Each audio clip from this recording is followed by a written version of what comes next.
Good morning. This is the regularly scheduled meeting, Board of Fire Commissioners. The date is February 6, 2018, and the time is like 9:05.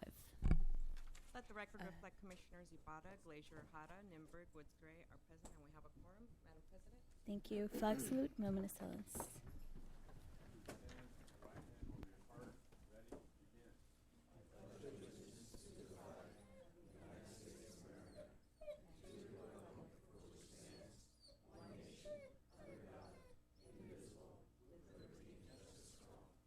Join me in a moment of silence to honor past and present members of the Los Angeles Fire Department who have devoted their lives to the protection of our community. Thank you. So we start with Commissioner comments.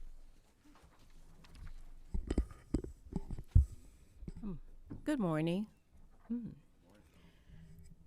I'd like to start off by acknowledging that February is African American History Month. And while I'm one of those people who does not believe we need a month, I think we need a year. We should remember African American history every day because there's so much history.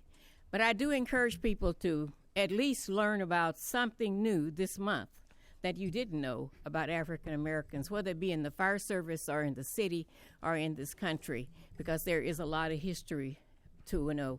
And in this department, of course, there's vast amount of history, and we do want to remember those people on whose shoulders many of us stand, who made many sacrifices, and that people are today don't have to go through many of the things that they went through. And we're very happy to have African Americans as a part of our fire service, and we hope that we will continue to increase the numbers. The chief has done a magnificent job on doing his working on helping to make this department a very diverse department, and I certainly appreciate that. I also want to share with you, I don't know, some of you may have seen this, the LA Standard, but I pick up all the throwaway papers in my neighborhood because generally that's where you get, throwaway, we call them throwaway because they're free, and they used to throw them and they no longer throw them at your house because of the cost. But I was surprised to see as I opened up the paper a whole spread on the LAFD.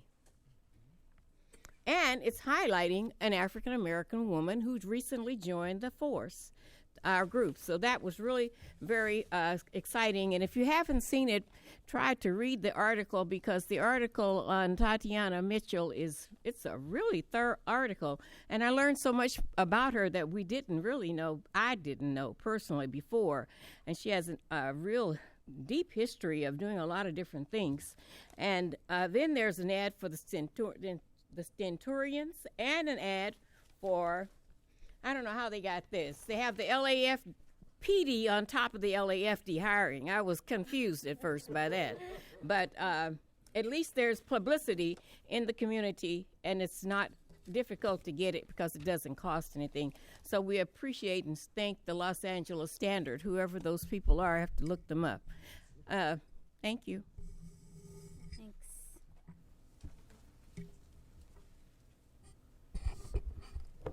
I guess since the last commission meeting, we did have the promotional event, and Yes, we did. And Chief Hogan is here, and he and Chief Villanueva are at the upper crust of the fire department now. Very good. Congratulations, Chief. Yes, I want to also congratulate you as well on your promotion to Deputy Chief, and Deputy Chief Villanueva as well. That was a great ceremony. I want to say that I was fortunate enough to attend the Leading with Compassion Implicit Bias training this last week. There were 3 classes, and they trained all chiefs.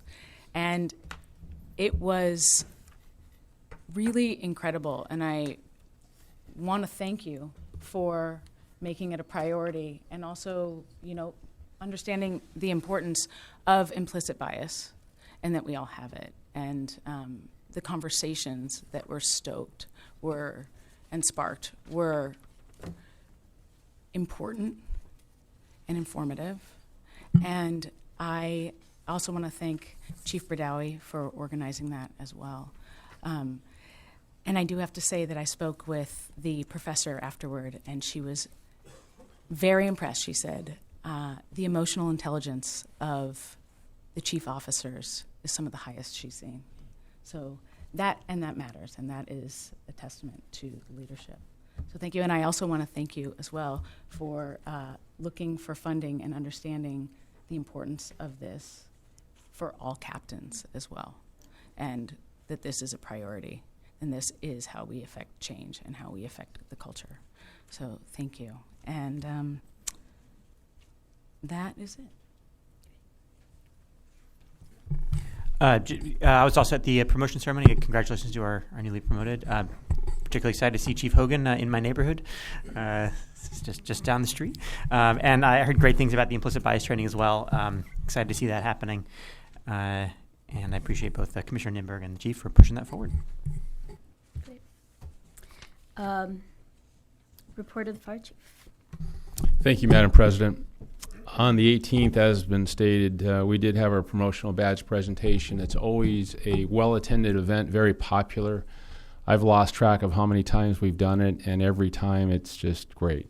You know, it's not so much for our members, it's for the members' families who get to see their loved one accomplish their objective to achieve a promotion.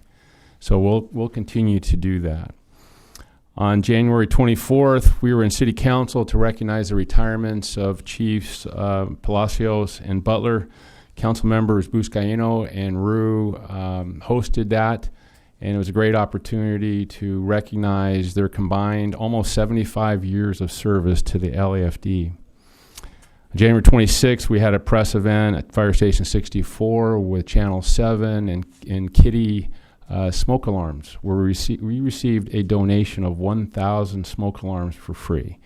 And we're going to use those smoke alarms to proactively canvass neighborhoods and install them, or reactively after a fire. We hope not to have to do that after a fire very much, but it does occur. On January 29th, I attended a press conference with Mayor Garcetti and Chief Beck at the Resurrection Church in 25's First Inn. They'd had a fire there, and the timeline is so impressive. I wanted to share it with you that the fire in the church was 2 a.m. on Thursday morning. On Friday at 7 p.m., the suspect was arrested. On Monday afternoon, the suspect was arraigned. That tells you the hard work. They put countless hours over the weekend. They worked collaboratively with LAPD, the Sheriff's Department, multiple fire departments, because this alleged arsonist had been starting fires and conducting vandalism in 15 churches throughout the region. So our people had a mission and good investigative work, and they made this arrest happen. And the community was so appreciative that it happened in such a timely manner. I was blown away that they could do this so quickly. And that's just a testament to the men and women of our arson section. January 31st was the last day for Chiefs Palacios and Butler, and they had a gathering at Operation South Bureau, well-attended event, as well as for Chief Butler. He had a lunch and a breakfast at Fire Station 27, well-attended. That same day, Captain Toby Perkins had a luncheon at Metro, actually at Fire Station 4, because she worked in Battalion 1, and that was very well attended. So it was nice to wish them well and good luck on their next chapter of their life. And then I attended the compassionate leadership training that was mentioned all 3 days, parts of the first 2 days, and then most of the third day. And I, too, was impressed with the dialogue that occurred there with our chief officers and the Dr. Bendersky.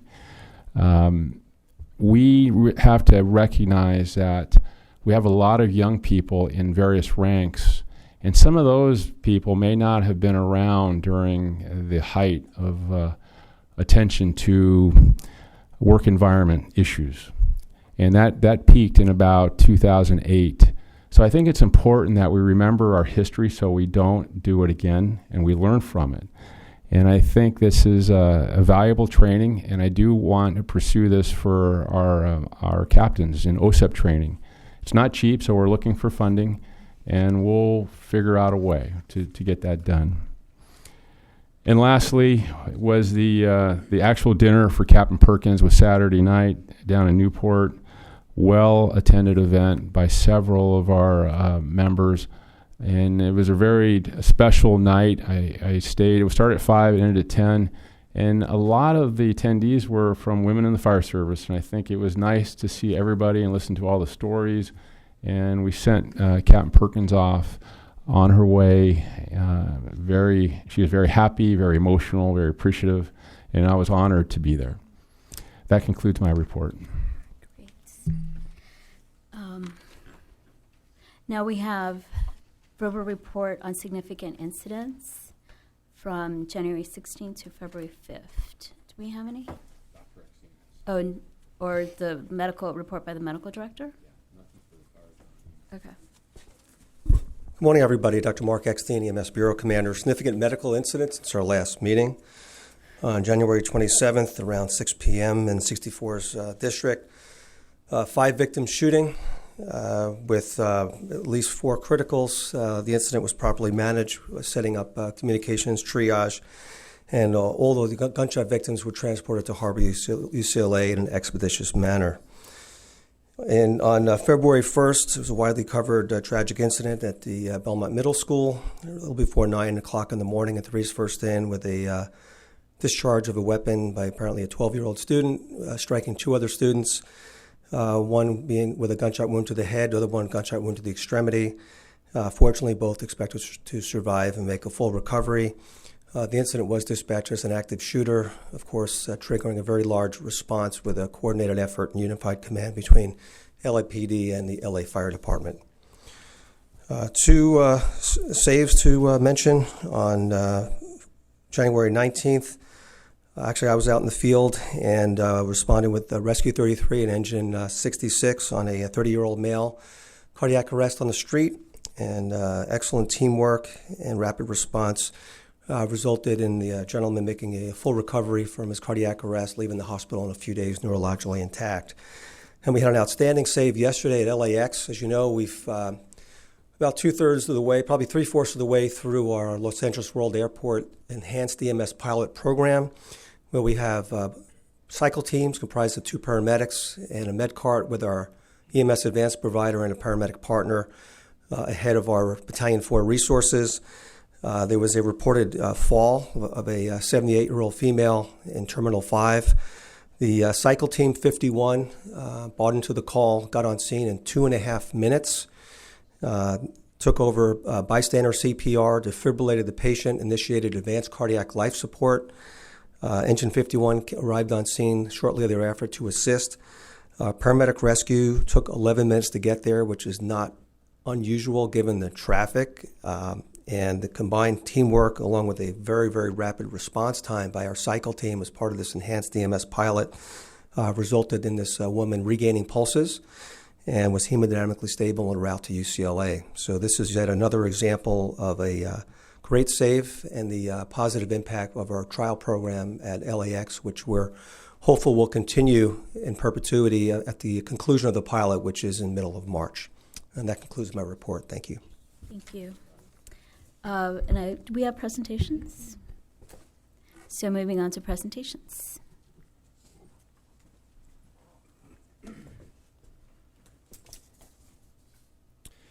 Good morning, Commissioners, Chief Terrazas, City Attorney Ms. Iniguez, Eric Scott, Fire Captain, Paramedic, and Public Information Officer.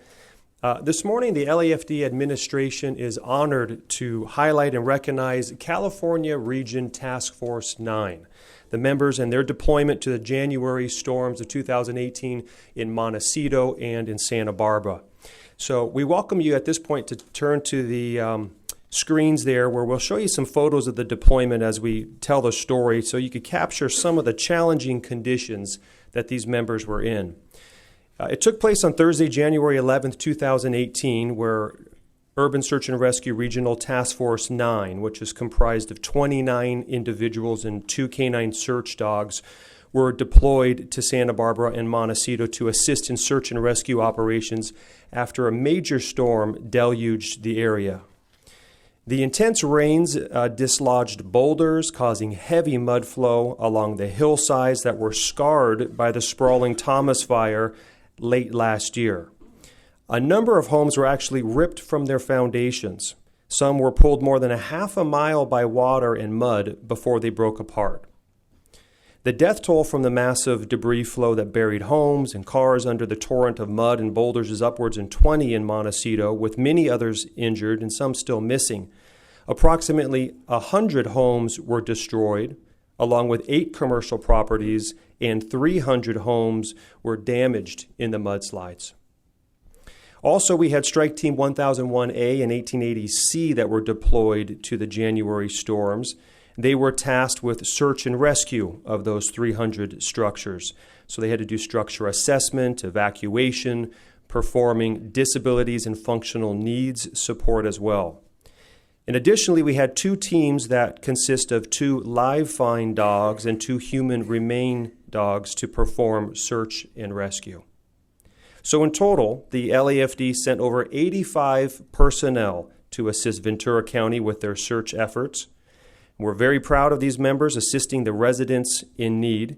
Of course, our mission is to preserve life and property that often takes us out of our jurisdiction, but our immediate response and the desire to help is what the LAFD is all about. So at this point, we'd like to ask the following members to come up to the podium.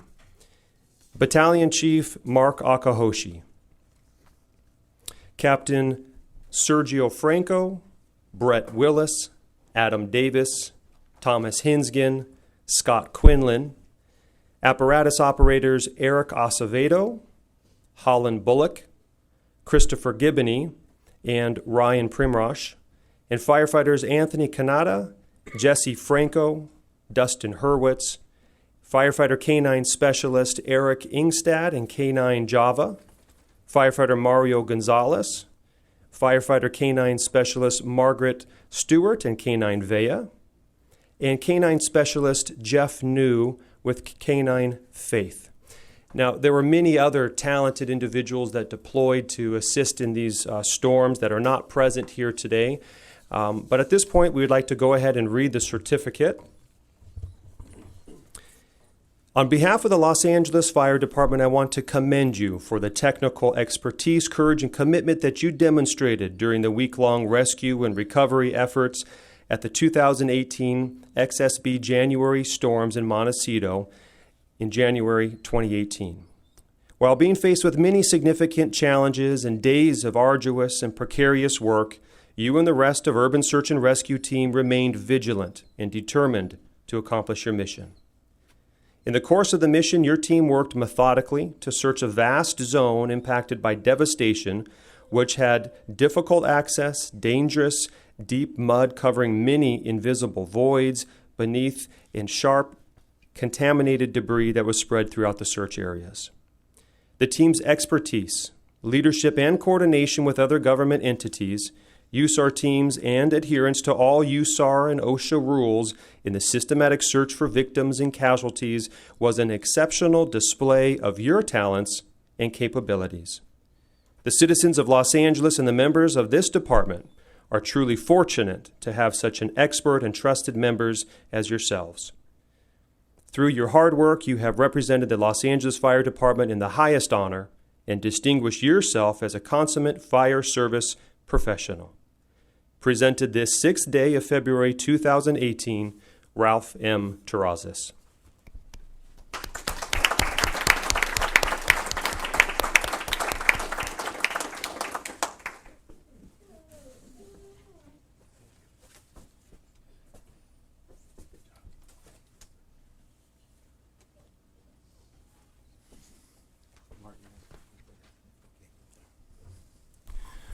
I always say it, I've always believed it, that we are the greatest fire department in the world.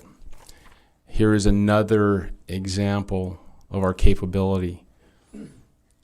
Another thing I like to say, and I'll say it again, because it is in alignment with what I want to point out in terms of excellence. And excellence comes in multiple forms in our department. But the people behind me, they achieve excellence because they have the passion to direct their efforts, do everything they can to do the job to the best of their ability. and that's why they're here today. We have people who are passionate about emergency medical services, about fire suppression, about hazardous materials, and about urban search and rescue. When we get asked to respond outside of the city limits, we have a discussion, myself and Chief Poyer, about our capability. What is our risk inside the city, particularly about brush fires, and what is our risk if we send them out? What does that do to our staffing? And in this situation, there was no big risk to us, so we immediately deployed the task force behind me, and they did great work. You saw the pictures up on the screen. Very difficult, very arduous, very emotional. And it wasn't a one-day thing. They were there for a few days. And we supported them with our peer support team, with our partnership with UFLAC and the psychologists. So we are behind you even when we're not there. We monitor what they're doing. We get reports every day. And we are so proud that we have the capability to send our best to help the people of Montecito. So congratulations. I'm very, very proud of you.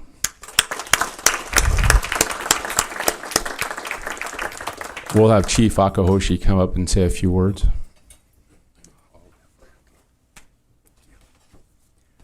Chief Terrazas, member of the board, and audience, thank you very much. We stand here very honored and humbled. We're honored because we're recognized by the board and the department for the efforts that the team put out while we're deployed out there in Montecito. It took a lot of years of training for these members to reach that technical status of their abilities to perform urban search and rescue during difficult times. Many of the members you see up here are also members of the California Task Force 1, which we traveled across the country to Florida. It took a lot of training throughout the years. So we're very honored in being recognized. But we're also humbled. We're humbled because we are doing the things that we are supposed to be doing on this department. And that's train hard and save lives and property. We went up to Montecito with that thought in mind. But what we really came to a conclusion is that part of our job description is to bring closure to a lot of people that probably lost a lot of family and property. So going up there, thinking we're going to do some rescues, thinking we're going to do recovery, but also knowing that we did closure for a lot of people up there. So we are very humbled for what we did. So thank you again for this day. And the USAR program is moving forward every day. We're putting it on training, recruiting a lot of new members, and the program is growing. So thank you for your support. Thank you. Thank you.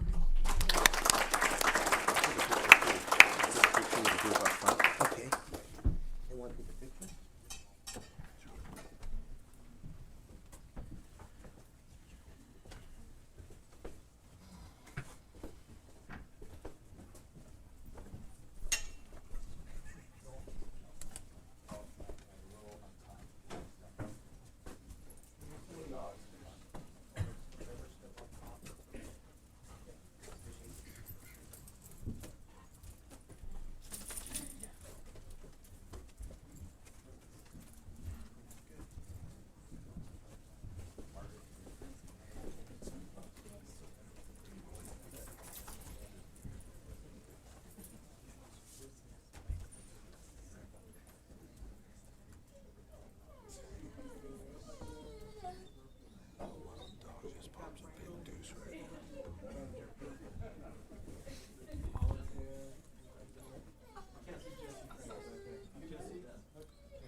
Stand by just a second. We're going to have the commissioners step in.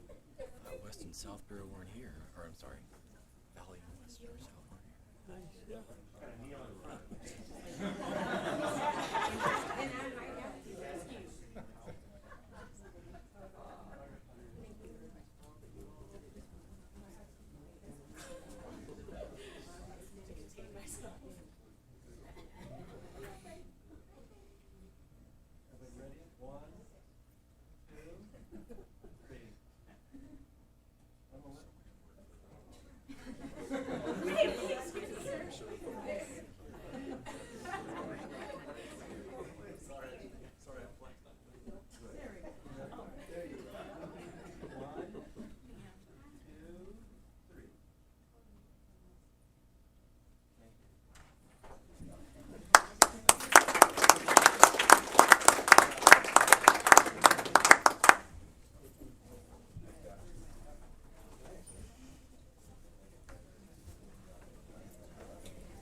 What?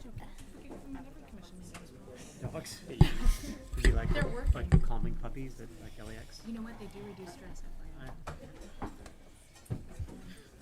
You know, they're working dogs. See? Thank you. Okay. Do we have one more? Chief, do we have another one? No, that's it? Okay. It's hard to top that one, so. Yeah. Oh, this is yours. Okay. So consent agenda items? Move item A through G, but can I just hold E for just a quick comment? Oh, yes. So I'll move items A through G minus item E, so A, B, C, D, F, and G for adoption of the recommendation. Second. All in favor? Aye. Aye. So just quickly for E on the Coupa, the final closing letter. Yes. So for item E, sorry, I'll allow the marshal to approach. I'll be ready for your questions. Yes. I have no questions. Exactly. I have only comments to say this is an amazing piece of closure here, this letter. Congratulations again. I know we've talked about this in the past, but seeing the letter here, getting the closure on all the corrections, amazing piece of work for Coupa staff over the last 3 to 4 years. So congratulations to all. This is a big achievement. Thank you for your comments. The first Coupa letter we got was like 80 pages. Right. And this is just one, so congratulations. We're like really happy. Thank you. to not get We to appreciate your see support. Kristen Crowley, Deputy Chief of the Fire Prevention Bureau. All of our Coupa staff is not here. They're actually training, which makes sense, right? So we're so very proud of what they've been able to accomplish over the last few years. They're looking forward to being the leader in the state at this point. Right now we're number 2. So we're looking to be the leader in the state. So we'll continue our efforts, and thank you for all of your support. We appreciate it. Thank you. Congratulations. Very good. Thank you. Congratulations. Move to adopt the recommendation for item 4E. Second. All in favor? Aye. Aye. So now we have a request for priority for 5E, which is report by the department on the fire prevention inspection activity.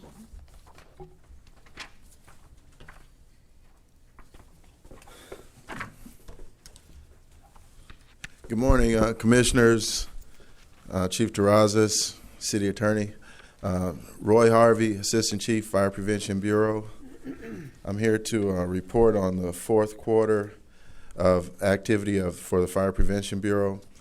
In order to give you an accurate report, I wanted to just go over a couple of things that happened kind of in the background, but also should be considered against the great work and the accomplishments of members of the Bureau. In 2017, one of the first priorities we had was to standardize the legal process. So now when someone is in violation of the fire code, we write them a notice, we do a re-inspection, and if they aren't in compliance within the first 30 days, we push it right to legal. What that's done is raised our number of legal cases. When Chief Crowley and I got to the Bureau, there had only been 25 cases for the year. We filed nearly 200 legal cases during this last year. Wow. We also adopted Adobe Pro to use email and to communicate the safety watches for the film unit. That sped up the process and made it much more efficient. We also performed a data cleanup to eliminate all duplicate occupancies in the files. We right-sized inspection districts. We standardized the after-action report procedure. We did start enforcing the overdue uncollected receivable policies. And we've been very successful at that, collecting money for people who we do business with. We used RDOs and V-hours to manage vacant inspection districts. We completed over 2,000 overdue re-inspections. And one of the reports when we do, this will really highlight it. We cleaned up a lot of overdues. We had a successful brush clearance program where we completed over 145,000 brush inspections. Coupa eliminated all deficiencies. We standardized the format for board reports and fire stat reports. We've also leveraged technology to create efficiencies using mobile phones, mobile printers, and iPads. And we got a compliment from Chief Hogan about a community meeting he went to last night where the residents got to see the impact of real-time information sharing due to one of the mobile apps. Also noteworthy is the trial R1, R2 inspection program. We did a windshield survey of homeless encampments, and we used the technology to map and share information with other agencies. We got Wilshire Grant in operation. We completed the unwanted alarm trial program. We've attended cannabis meetings, and then we also did a new inspector training program. So all these things were taking place in the backdrop of the outstanding work our inspectors did in doing their inspections. Starting with page 1, I just wanted to highlight a few things. We got in the industrial and commercial section, 93% for central industrial, harbor industrial, 93%, high-rise, 100%, valley industrial, 100%, and then west industrial commercial, we're only at 79.9%. And as a result of that, a couple of things have happened. First of all, the reason that they didn't make their numbers is due to vacancies, and we didn't have an active inspector list, so we couldn't fill all the vacancies. But with recommendations of the inspectors, we changed our model. This year, once the high-rise and central industrial inspectors completed their districts, they volunteered to go out and help with West LA. What we're doing now is, rather than working within the rigid structure that we have, we changed it up, and now the industrial, commercial, and high-rise inspectors are going to take on a little bit more responsibility, where they'll take the 4 to 6 story industrial buildings and start doing those inspections, and they'll do them throughout the year. So that's going to add support to West Industrial, so at the end we won't be scrambling to make up any shortcomings. So that's basically going to increase our workforce. And that was at a suggestion of the inspectors. Moving on to page 3, re-inspections. I really want to highlight the re-inspections. If you look at the report at the top of the page, it shows the pending inspections and then the number of re-inspections that are done. And if you look at the third quarter, the industrial commercial section did 1,327 re-inspections in the third quarter. And basically what they did is they made that their priority, and they went out there and really pounded. Then the next quarter, fourth quarter, 556. So that's outstanding work besides actually doing their inspection districts.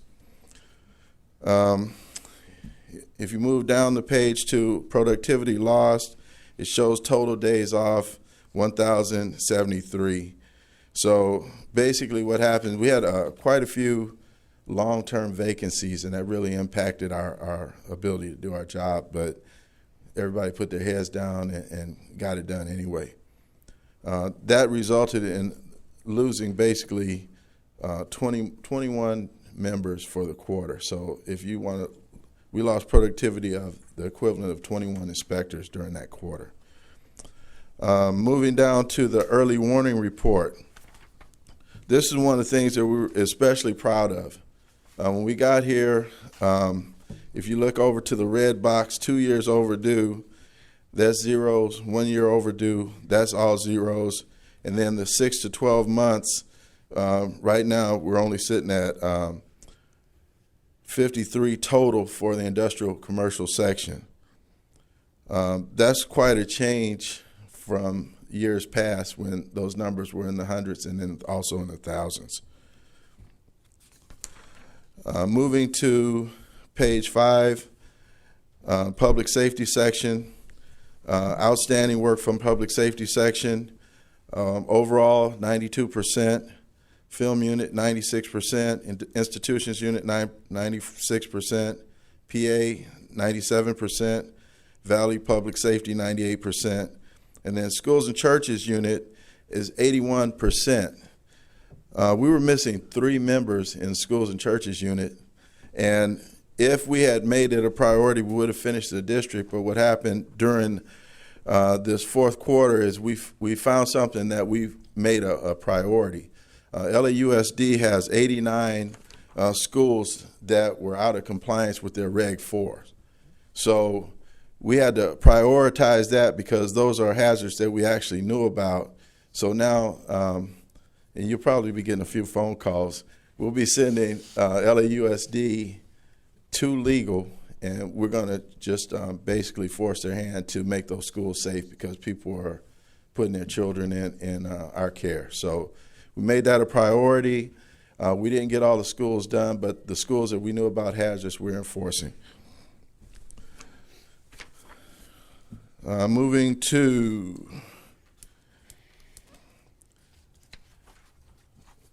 just page 7 at the top of the page.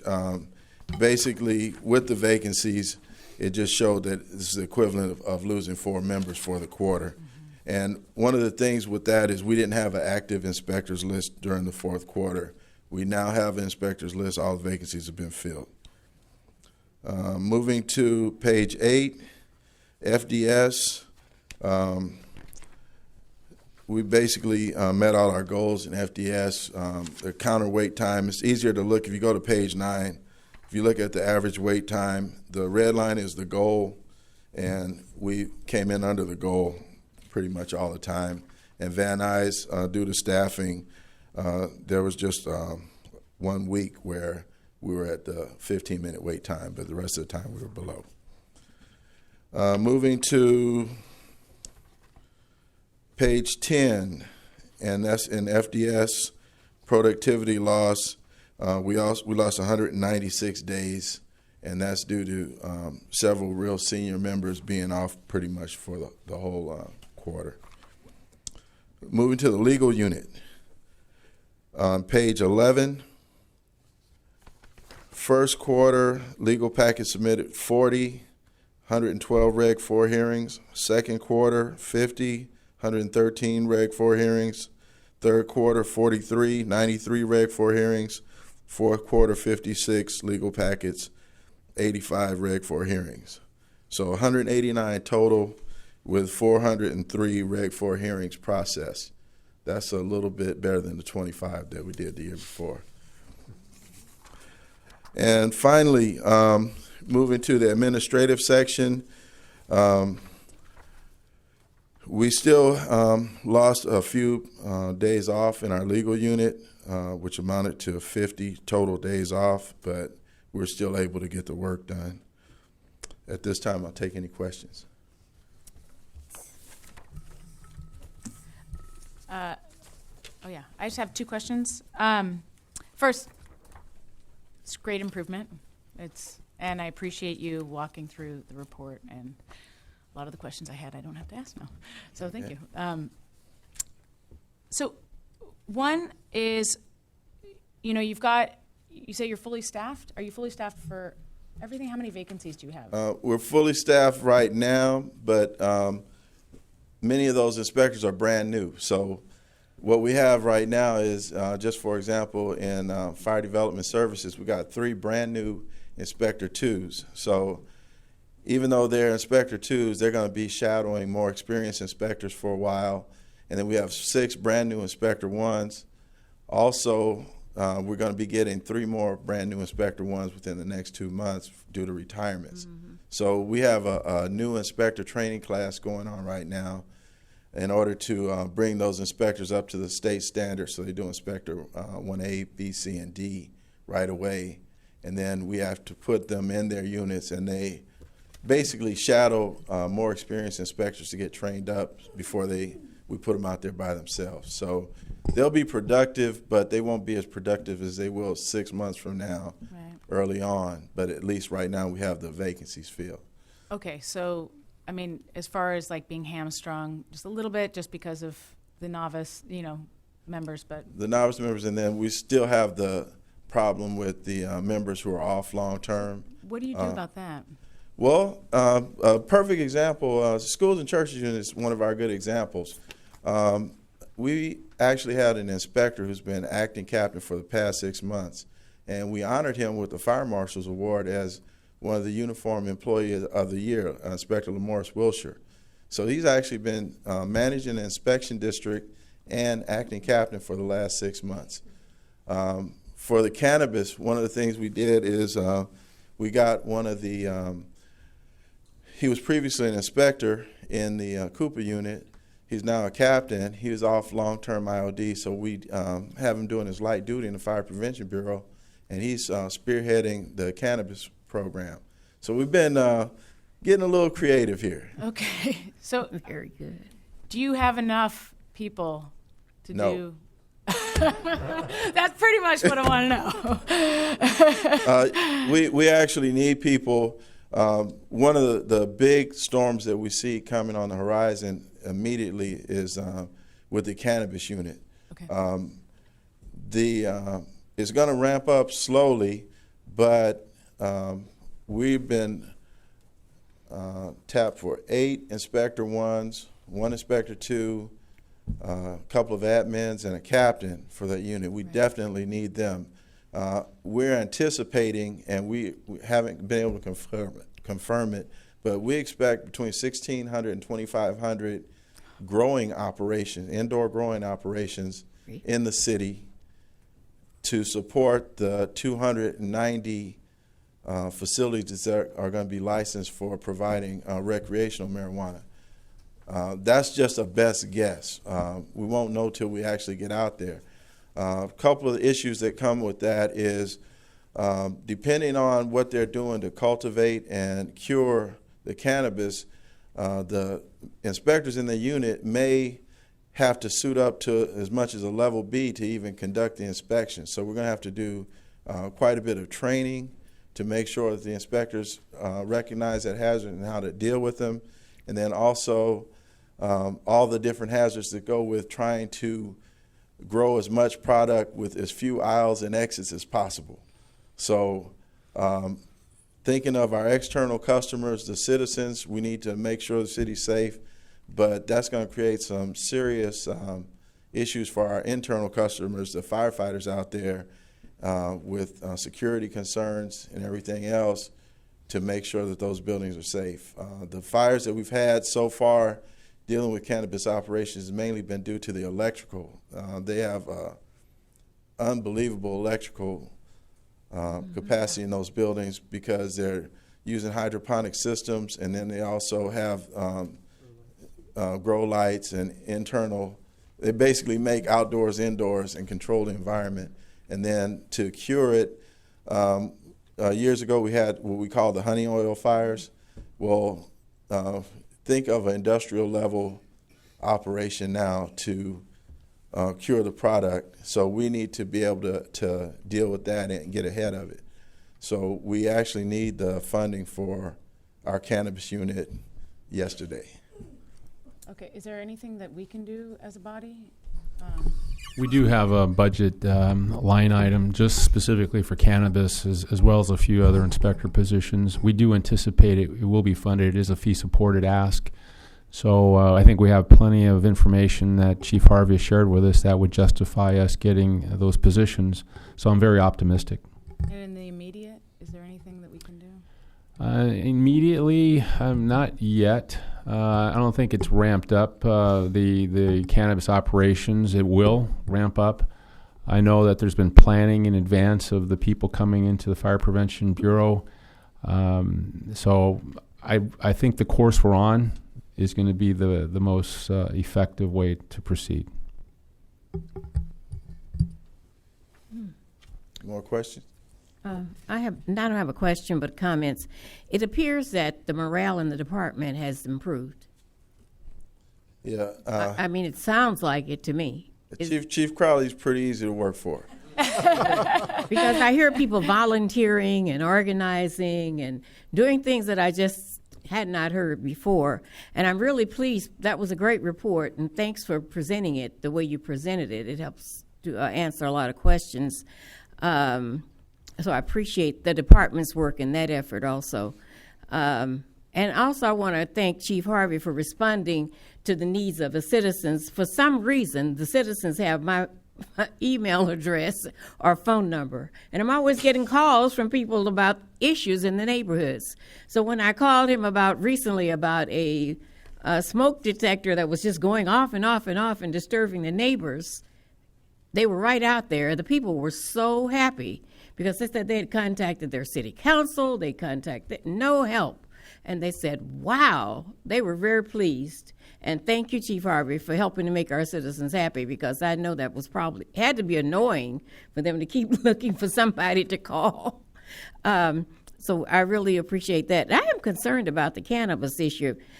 Do we have any control over where they locate these growing places? That's not in our department, huh? That's not in our department, and it's also not really in the agenda. So I think we have asked the department to brief us on that. So when that comes back, 20th. So when that comes back, then in 2 weeks. that could be a more appropriate question. I am then. just concerned that we're inspecting the ones as they come online, because I think they've started to approve, and would like to hear more about that inspection process when we do have that report, because I know we have a few that have been approved. Thank you very much to your department. Oh, I have one other question really quickly. Thank you. The brush clearance re-inspections? Yes. There's no information on the re-inspections. Oh, no? Oops. Yeah, and do you have that somewhere? And there's the government parcels were at a 51% fail rate. And I just wanted to ask about that as well. It's on page 4, the bottom. Oh, okay. Let's see. Okay, so what's the exact question now? The re-inspections? Yes. For a brush, for the fail rate, and you have 51% of government parcels at a fail rate? Oh, okay. What are the re-inspections and when? Oh, they've all been completed. What happens is once they're done, then if they fail and they don't clear, then we put them in the bid process, and then they're cleared, and we just charge their property tax bill. One thing that you did mention that I'm glad you did, with the government parcels, one of the things that we've recently proposed, and they agree, so we're working our way through it right now, also came out of the brush unit. Basically, in the past, clearing government properties has come out of our budget. So basically what happens is we clear the parcel, it's on our dime, then we bill them and they reimburse us. So one of the ideas that came up from the members of the brush clearance unit is why not create an escrow account for the agencies like DWP, Rec and Parks and all those, where the money comes out of their budget instead of ours, which made perfect sense. So we approached them on it. They're open to it. So right now we're working on getting the procedure for having an escrow account where they can estimate how much it is. That would eliminate about a 120-day delay of us actually getting reimbursed for money that we spent out of our budget. Oh, good. Wait, just to clarify, did you say completed means that they get fined, or completed means that it's actually cleared and fined? They're all cleared. Okay, great. What happens, they go, once they don't comply, they go to a hearing, and then the contractors that we've already hired, they go do it and put it on their property tax bill. Perfect. Excellent. Thank you. Thanks for the report. I think you mentioned getting a standardized format. I think this is a really great format for the report. I think it's a model report really for any other parts of our department that I think are in kind of a similar transactional kind of business here, to be able to say, be able to show the data like this. It's super clear. So thank you for that.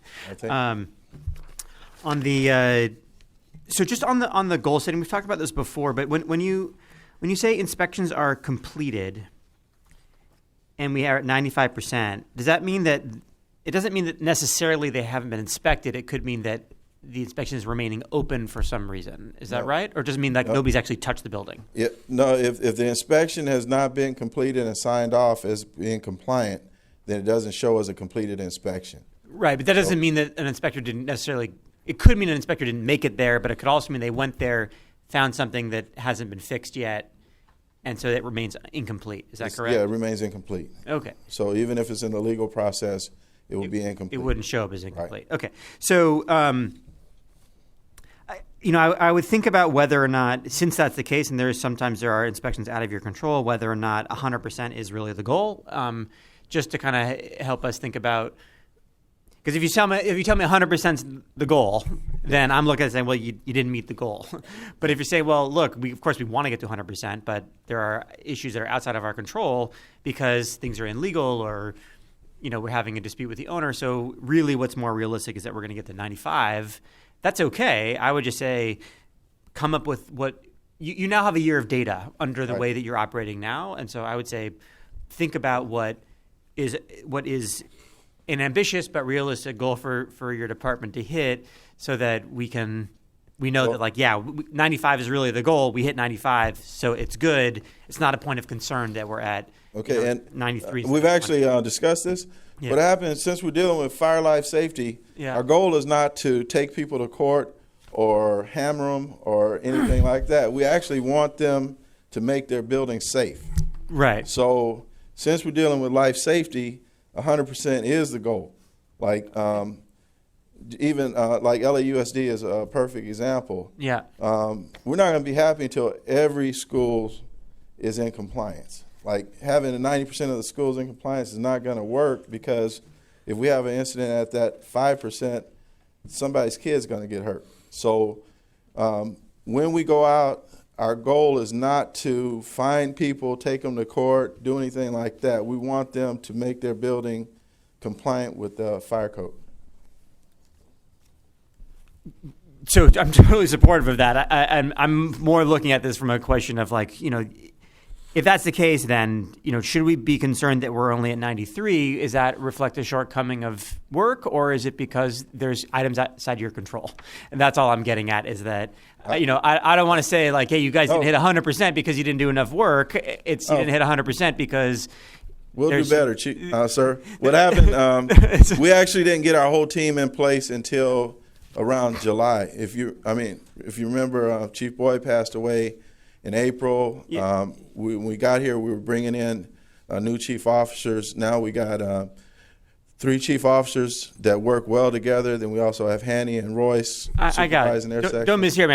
I'm not trying to say hold your feet to the fire more. I'm trying to say how do we reach a number that we feel like that is realistic for us to have as a public report for the number that you want to hit. So I'm trying to give you some leeway. I'll go with 99.95. But you're saying 100 is 100. Okay, then. It's 100. Okay. 100 is 100. Okay. That's good intentions never go unpunished. On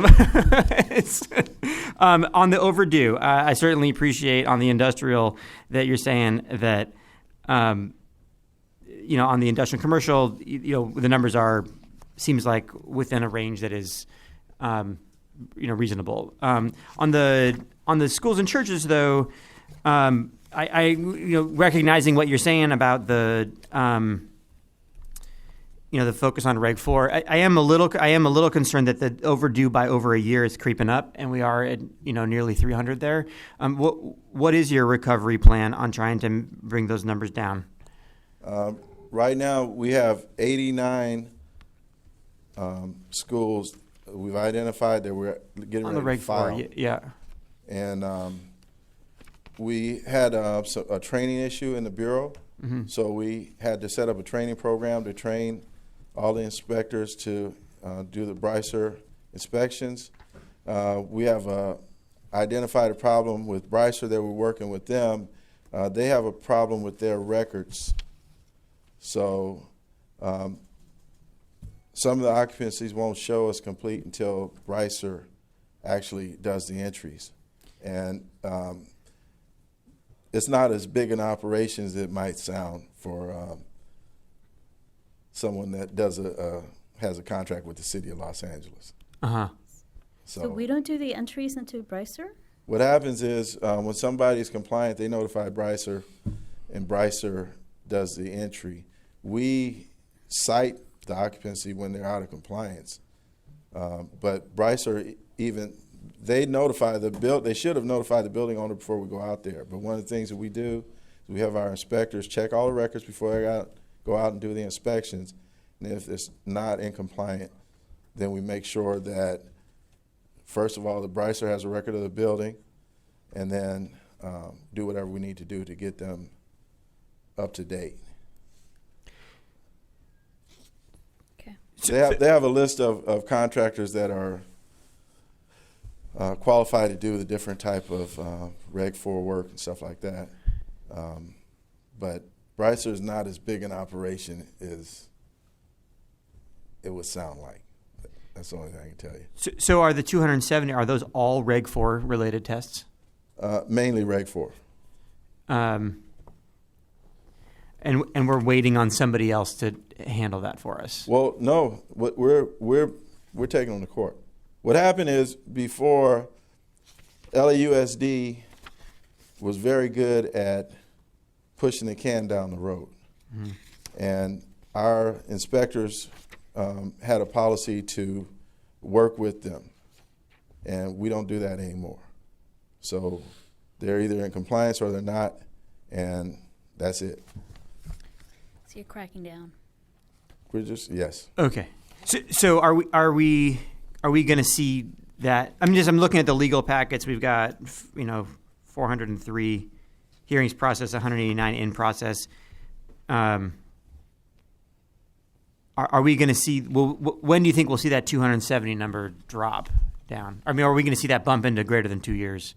Are those all just sort of dependent on a legal process? I would hope they would comply pretty quickly.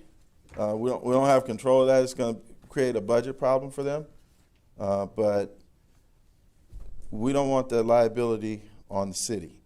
Mm-hmm. So we're not going to know about a problem and not pursue it with vigor. Okay. So is it 89 of 270 are those overdue LAUSD cases, or are those 270? Actually, there's more, but there's 89 that we're writing right now. Okay. And the rest of them are not just LAUSD. It could be private schools or churches. Yes. Any sort of variety there. Okay. Yeah, my interest is just in not seeing that number continue to creep up and move into the greater than 2 year number, because we've obviously been there before and we don't really want to go back there again. No, it'll be more court cases filed.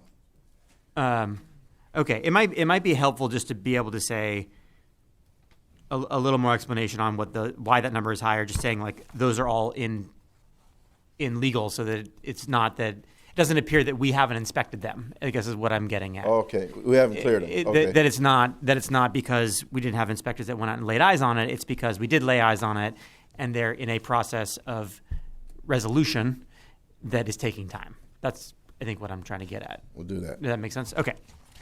All right. Otherwise, seems like things are moving along, so thank you. Okay. Madam President, I have one other question. Do you inspect the private schools? Yes. Okay. That question just came to me. Thank you. Okay. Thank you. Okay. Move to adopt the recommendation for this item 5E. Item 5E. Do I have a second? Second. All in favor? Aye. Great. So moving on to 5A, it's the report by the department on the LAFD Gender Equity Plan. Yes. Good morning, Madam President, board members, council, Chief Terrazas, Marcella. My name is Nikki Berdowie. I'm a battalion chief, currently serving as the executive officer for the Chief Deputy of Administrative Operations. And I'm here today to present an update to the Gender Equity Action Plan that was brought before this commission in August of 2016. The plan still remains dedicated to increasing the number of females firefighters on the job, creating a more cohesive and inclusive work environment, and promoting equal opportunities for and the advancement of women into leadership roles. In the area of recruitment, we've made excellent strides. I know you get reports from firefighter recruitment section and recruit services section, so I won't go into great detail on that. But I will say that the 2016 recruitment campaign nearly doubled the number of female applicants from the 2014 campaign. We went from 4.86% in 2014 to 8.28% in 2016. So that's amazing. So far, we have had 12 recruit academies that have completed. And out of those classes, we have produced 29 successful female firefighters. Unfortunately, during the same time period, we've lost 9 firefighters due to retirement. So the totals as of January 8th, 2018 show that we have 102 firefighters. And this represents about 3.1% of the sworn workforce. Initially, I believe the report stated 2.7%, so we are making some strides in that percentage. We also have seen during this period, we have our first female promoted to the position of fire marshal. We have seen our first African American woman promoted to battalion chief, and we also saw our first woman complete the fire academy at the top of her class, which is pretty awesome.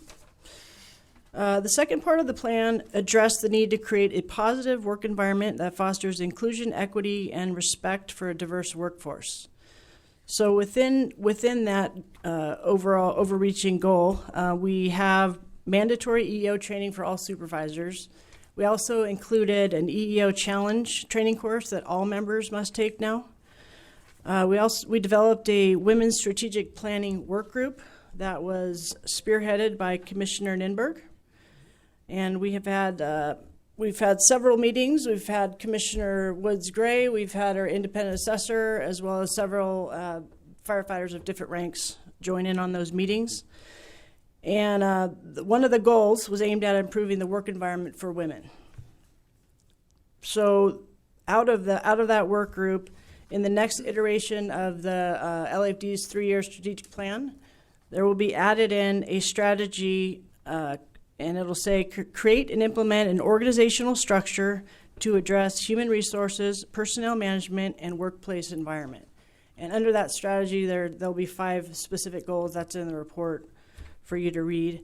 Additionally, as Commissioner Ninberg stated, we just completed for all chief officers the Leading with Compassion training, which went really well.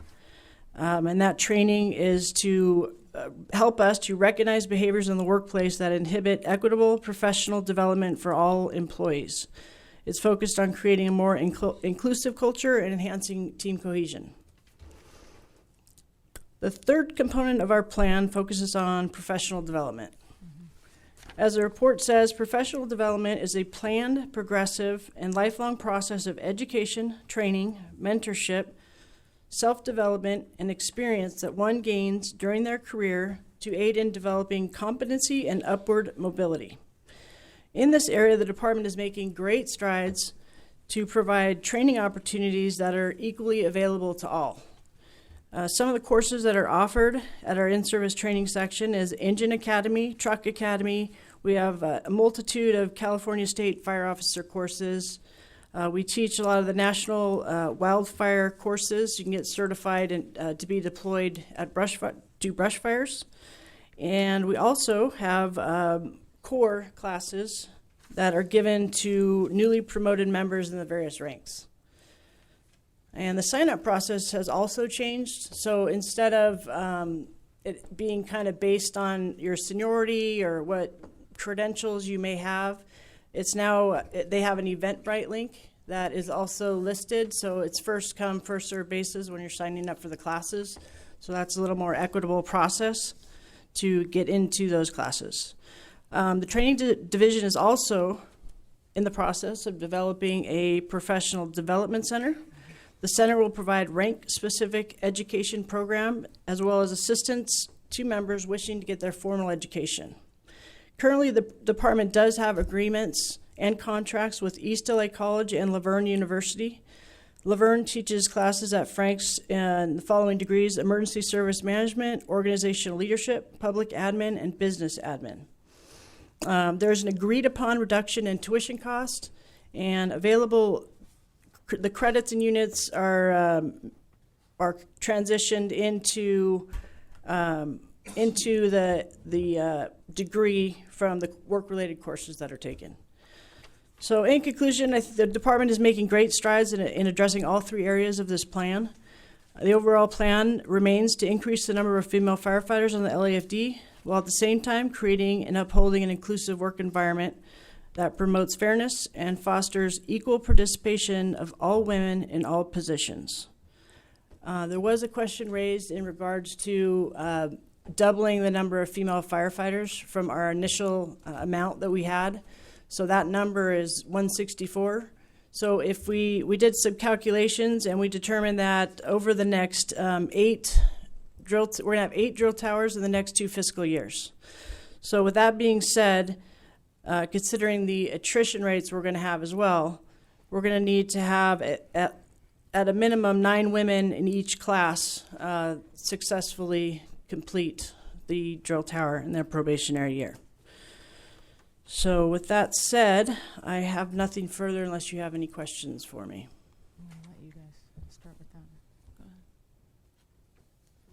ahead. A great job on the report.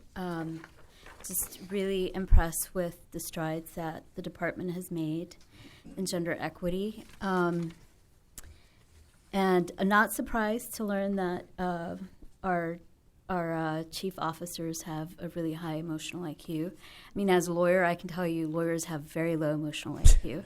So it's always been my impression about not just the chief officers, but also a rank and file. So I'm glad that we're making, this a priority for everybody, because everybody has the capacity to sort of grow and learn more about this.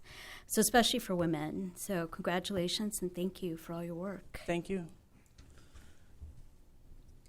Any other questions? I'd just like to commend you on putting all of the information together and doing a very thorough report. Okay, thank you. Great, thanks. Oh, yes, thank you. So that's 5A. Oh, wait, did you have a question? Yeah, hold on. Oh, Yes. sorry. Just a quick question on the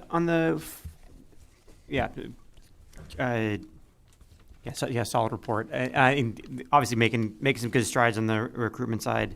A question on do you track when our females come out of the tower? Female firefighters come out of the tower. How they do in their first 3 years or 2 years? So, which is to say, do we retain them when they come out? Because I see we bring them on the job, and then we've lost some retirements. In retirements, does that include folks that may fall out during probation or shortly thereafter? The retirements I'm talking about is they have 20, 25 years I on, see. and they're in the drop program, and they're Got for it. sure leaving. But every applicant, I know firefighter recruit section, they track everybody. So there's an applicant system, a Google platform system, where all the applicants are put in there, and all the training that they're taking, they track all that stuff. When they are in their probationary year, they still have a mentor. So that mentor is continually reaching out to them. And we don't have anything specifically related to tracking them at the 3-year mark. I mean, we can look at that. Random number, but Yeah. I think it would be interesting to think for subsequent reports if when you say 29 successful female firefighters, does that mean that, what does that mean? Does that mean they've That means graduated the academy and Yes. cleared probation, or just graduate academy? They graduated the academy. There are several that have completed their probationary year, and there are a few still that are still in their probationary year. Got it. So if they graduated but did not complete the probationary year, that would not be counted in that number. Correct. But we have not lost any female firefighters during their probationary year. Oh, right. So that's No. something else that's positive. Okay, that's great. Okay, thanks. Oh, wait, I have. Yeah. No, I appreciate it. Good question. I appreciate the report, and I appreciate that the department is willing to look at this and assess it transparently. I am concerned that we have to graduate 9 per class. I think we can do it. I know that this new recruitment campaign will be heavily targeted towards women. I met with recruitment about that, and it's good. I also want to see a little shake-up on the racial makeup of the females as well. Yeah. I think that But we really have to, and I know the department's looking into it, but we've really got to address the fact that we're losing 2.5 times the females in the academies compared to the men. So in the drill tower. So it's more than 40% compared to 20% of men in the drill tower. So I'm just saying, like, I know that we're working on it. It's something that I want to see us be really successful with, and I think we can do it, and I appreciate all of the work that everybody's come together. And that's just my concern. I'm just, you know, letting you know, because I want to make sure that, like, I know that you want this number, and I want this number. I think it's going to affect change. I think everybody here wants this number. We've got to figure out what's going on and what we can do. And I appreciate everybody, you know, really honestly looking at this and taking, you know, an attempt to address it and seeing. I mean, it is difficult. They're retiring. You got people leaving. I just heard yesterday a woman with 9 years just because she's moving to the East Coast, and that's not because of anything, but Right. she's moving to the East Coast. Yep. You know, but that affects the percentage. You know, in much greater way than, you know, some guy just retiring. So Yeah, it's constantly backfilling. And Right. And it's going to be like that for the next few years because the women on the job, most women on the job have, like 60% of the women on the job have over 20 years on. So within this next, up till 2020, we're going to see 11 females of varying ranks retire. In fact, we just had 4 that retired on January 31st. So, you know, so until we can kind of get some younger women in and kind of curb the retirement part, the numbers are going to be difficult to reach, but we'll keep going. We'll I keep know, trying. and I appreciate it, and I appreciate, you know, setting the bar high. We did set it high, and I will do everything I can to help get there. Just to put in a plug on the, you know, I think that, you know, you talk about the youth programs in here. If we can achieve the goal of the youth program to really get to 30%, you know, and really that's a lot of that's, you know, we have the girls camp. The girls camps are great from an exposure standpoint, but they only really help us if we see conversion from a girls camp into a cadet program, Right. or from a fire academy or from a magnet into a cadet program. And then what really then completes that connection is that train to hire program that we've talked about. So I think it just adds more urgency to getting that train to hire program, because in theory, if we are able to have a train to hire aspect there that pulls folks out of our cadet program who are successful, we will see greater rates of completion of success in the drill tower. But I think we should. The other thing is, I say we should always ask ourselves what else we can do to make the LAFD in the public perception be known as a good place for women to work. And I think certainly the training and implicit bias training is a great example of ways to start changing that perception. But as long as there is a perception that, if there is a perception, I should say, that it's not a good place for women to work, all the recruiting in the world isn't going to change that problem. So, you know, I think it's great that we're taking a look at ourselves. Things like change to the uniform, which sound like they're finally have come into play.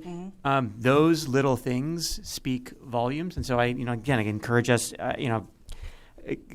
huge thanks to Chief to Rebecca Nimberg and Commissioner Nimberg and Chief Terrazas for investing in things that help us change those small things. And Commissioner Woods-Gray for your investment in this as well. But because those little things add up, and I think people think that, oh, well, what's the big deal? The buttons are on the wrong side of the uniform. It's a big deal, I think, to people. Say, you know, do my clothes fit right? You know, Right. So, you know, keep up the work on focusing on what are those little things that help us gradually change the perception. Thanks. Okay, we'll do.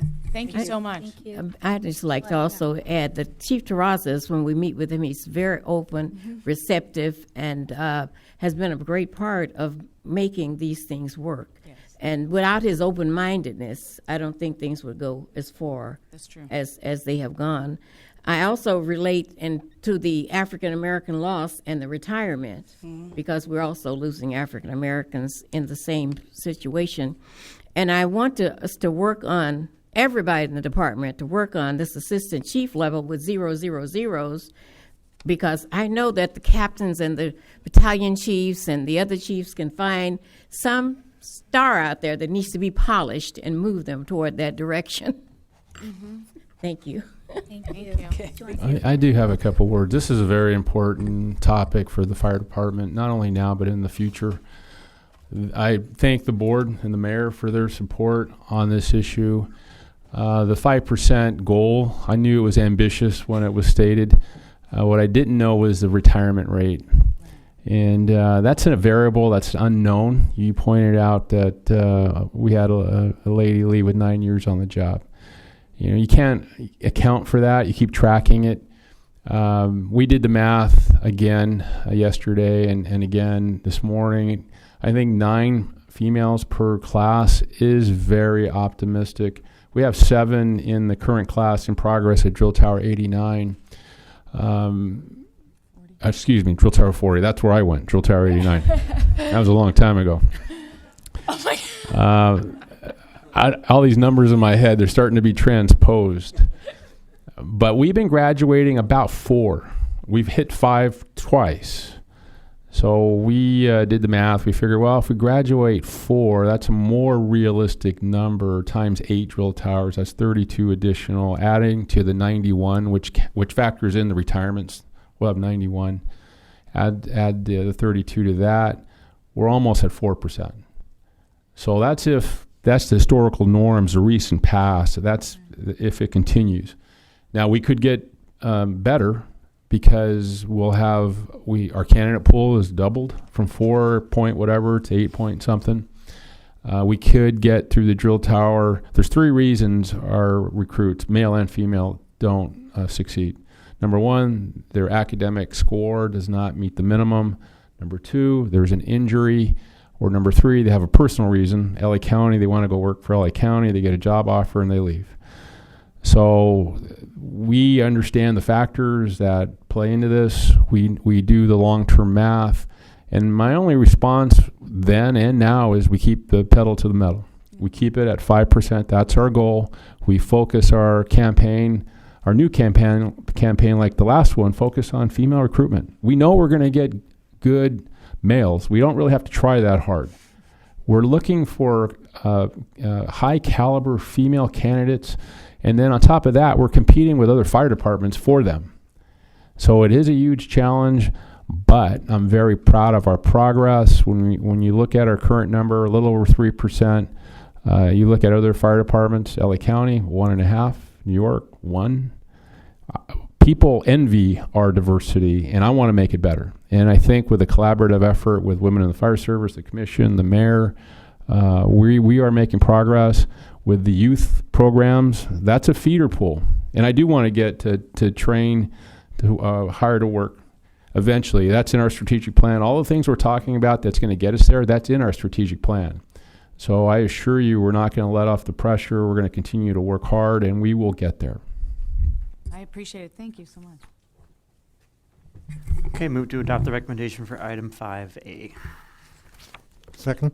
All in favor? Aye. Aye. 5B is report by the department on the 2016 California Supplemental Code changes.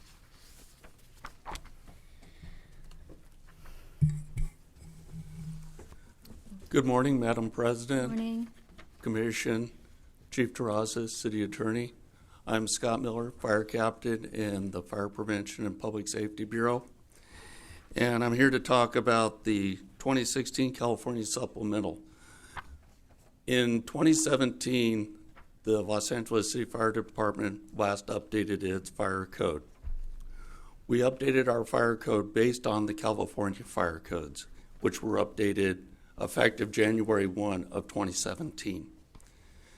State of California, in their code adoption process, adopts a full fire code every 3 years, but they have provision every 18 months to make a supplemental adoption if there's something that needs to be done.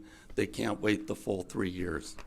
And in this case, the state of California found many items that they didn't feel were capable of waiting until the 2020 adoption process. The reason for these code requirements is so many different business models that are coming into the state of California that require codes that weren't provided for in the previous code cycles. And some of the examples of that are mobile fueling, which is basically, it's a Uber model for fueling where instead of going to the gas station to get your fuel, they bring the fuel to your car. There's a couple of different models within that. The big model is a corporate model where they bring a truck into the parking lot of the corporation as part of the executive package. They fuel the cars in the parking lot. They come up with a high-quality truck that's been permitted and holds 1,100 gallons of fuel and go through and fuel at that fixed location. There's a secondary model that uses a much smaller truck, but it basically is serving the same customer base. And then the third model is somebody who takes 5-gallon cans secured to the back end of a vehicle and then goes to the location and fuels using those 5-gallon cans. Any one of those models that we talk about is not really regulated well in our current code process. So the state of California, working through the ICC, has developed code requirements for those models to ensure that those business practices can be adopted within the state and done safely, and permitting and creating the permitting processes for those models. Another area that they're looking at is with the changes to the laws with regards to cannabis. It is required that we look at some other processes that we aren't used to, which, for example, plant extraction, which is that process that they use to make honey oil, a very hazardous process. When it was an illegal process, nobody needed to regulate it. Now that it's going to be a legal process, now we need to know how to regulate it. So we have a whole chapter that's been developed for plant extraction and the hazardous process that goes with that. A secondary area with the cannabis is the use of carbon dioxide for enrichment of the environment and the growth process. That creates a hazardous process, and again, they needed some regulation adjustments to manage that process.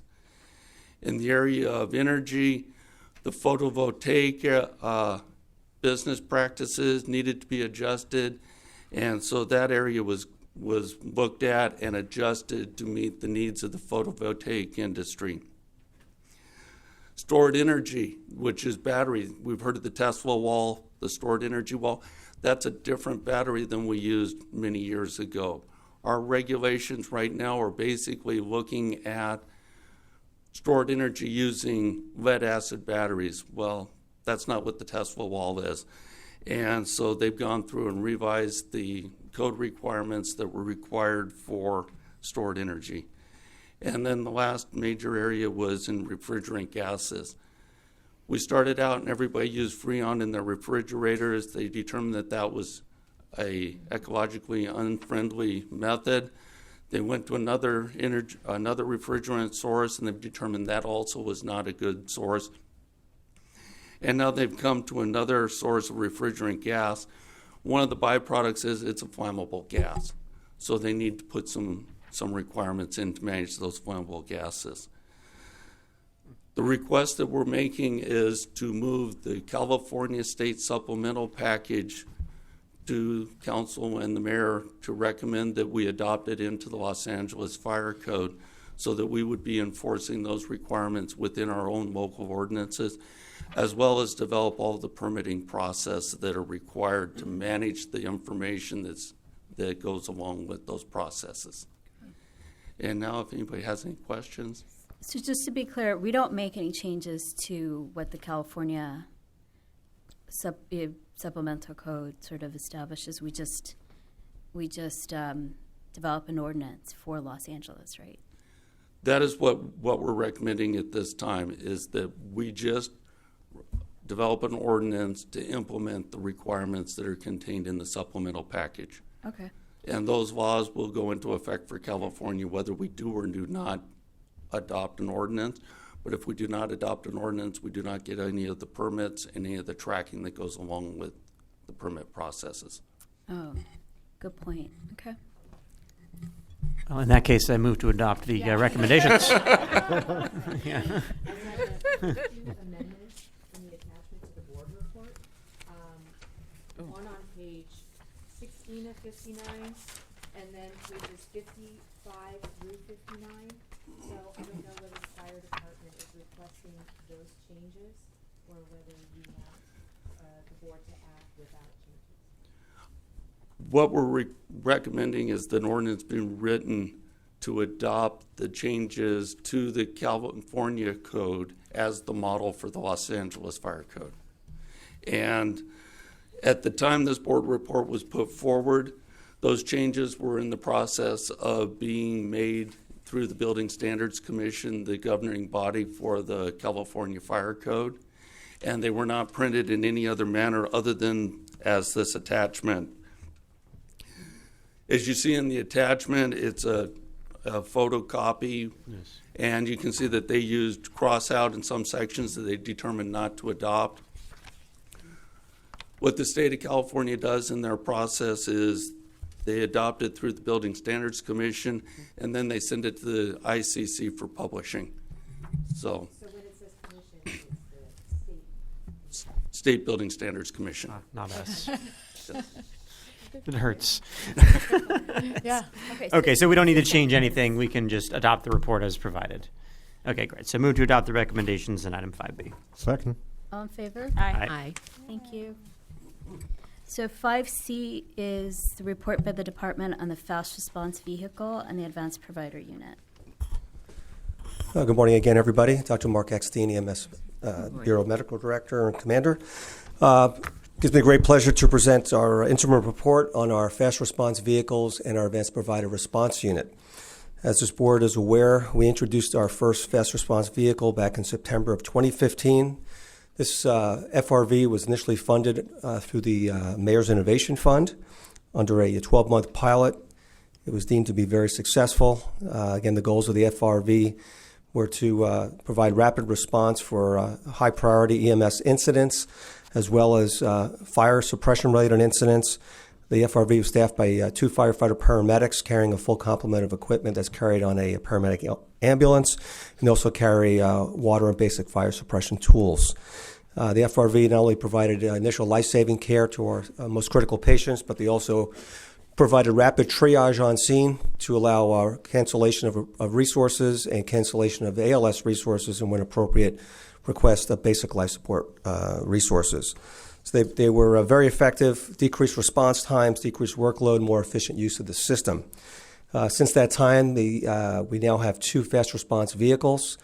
One is at a Fire Station 9, largely serving the downtown Los Angeles area. That's staffed by 2 of our tactical EMS paramedics, and they serve dual roles in that regard. For example, FR9 quickly responded to the middle school shooting last week because they were on duty at that time. And our second FRV is out of Fire Station 91 in Sylmar, which serves a critical role due to the fact that it's our largest first in district. And when Engine and Rescue 91 are on a call, it's often a delayed response with fire and EMS activities. We are optimistic and looking forward to expanding the FRV concept, ultimately achieve 1 FRV per battalion. Again, it's a highly mobile resource that's multifaceted for both EMS and fire suppression to provide treatment to our neediest patients, those most time critical, as well as the other end of the spectrum, triage appropriately and free up scarce emergency resources. The other aspect of the report was on our advanced provider response units. As this board is aware, the APRU concept, initially known as a NPRU, or Nurse Practitioner Response Unit, was first rolled out in January of 2016. This first resource was also actually received funding from several sources, including the Mayor's Innovation Fund, the Parsons Foundation, and the LA Fire Foundation. This was a novel concept where we created a team with a EMS advanced provider, which our first was a nurse practitioner, with a firefighter paramedic. They have a very wide scope of practice that far exceeds that of paramedics. And they had multiple missions, including responding to low acuity calls with the goal of providing on-scene treatment to ultimately treat and release low acuity patients, thereby freeing up our scarce ambulances and also mitigating the ongoing issue of ambulance wall time, particularly transporting low acuity BLS patients.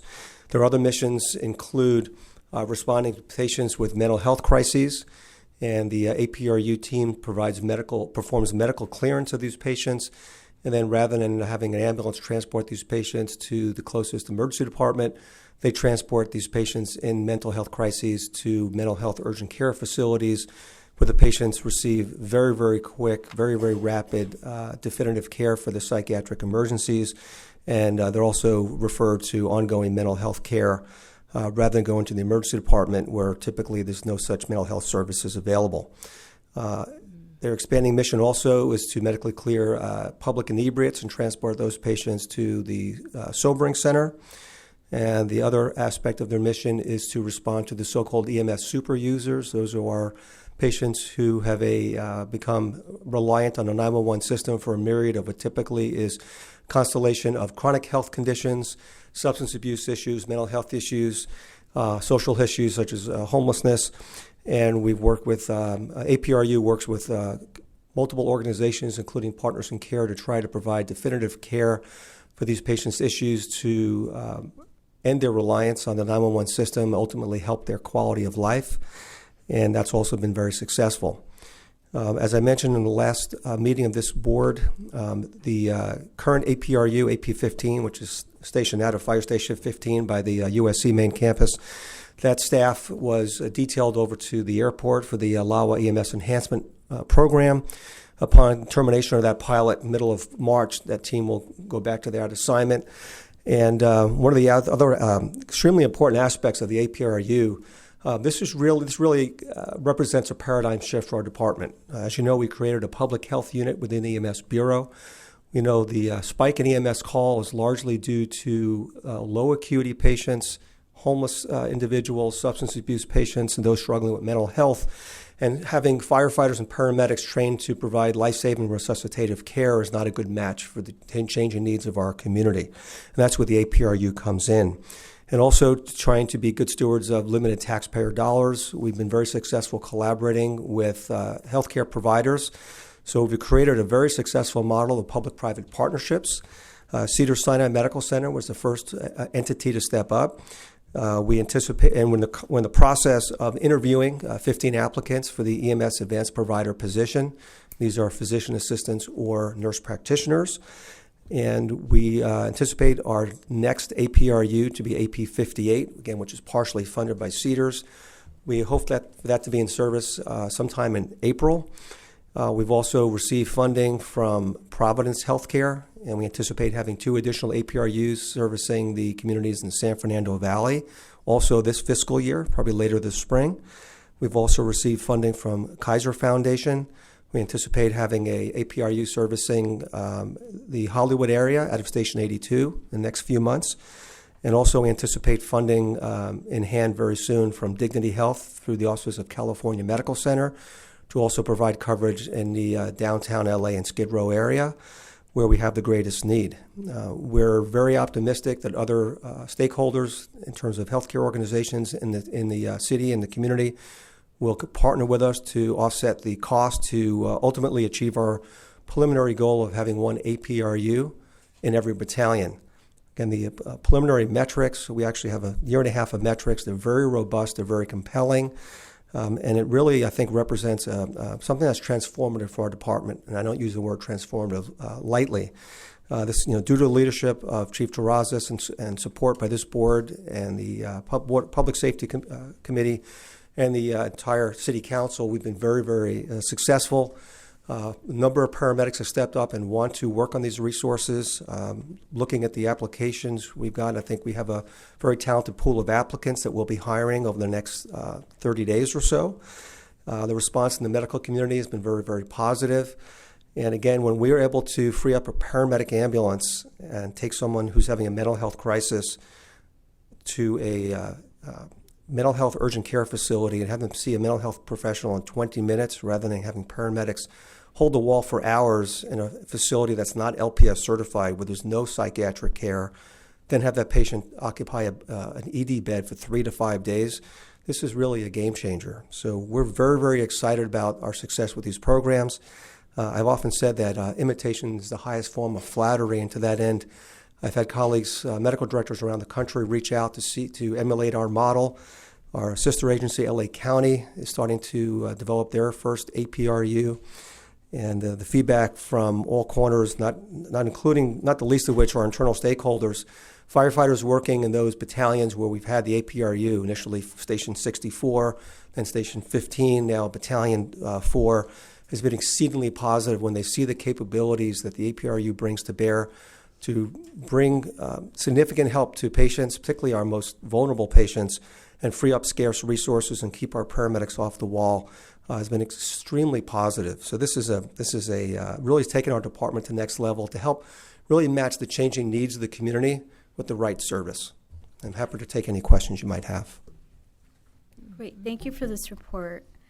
And mine is mostly a comment, which is I just wish that we had more of all of these, both the FRVs and APRUs, and that's also, what I hear from people in the field as well is that they see the value of this and how it really decreases some of the workload, especially the wall time.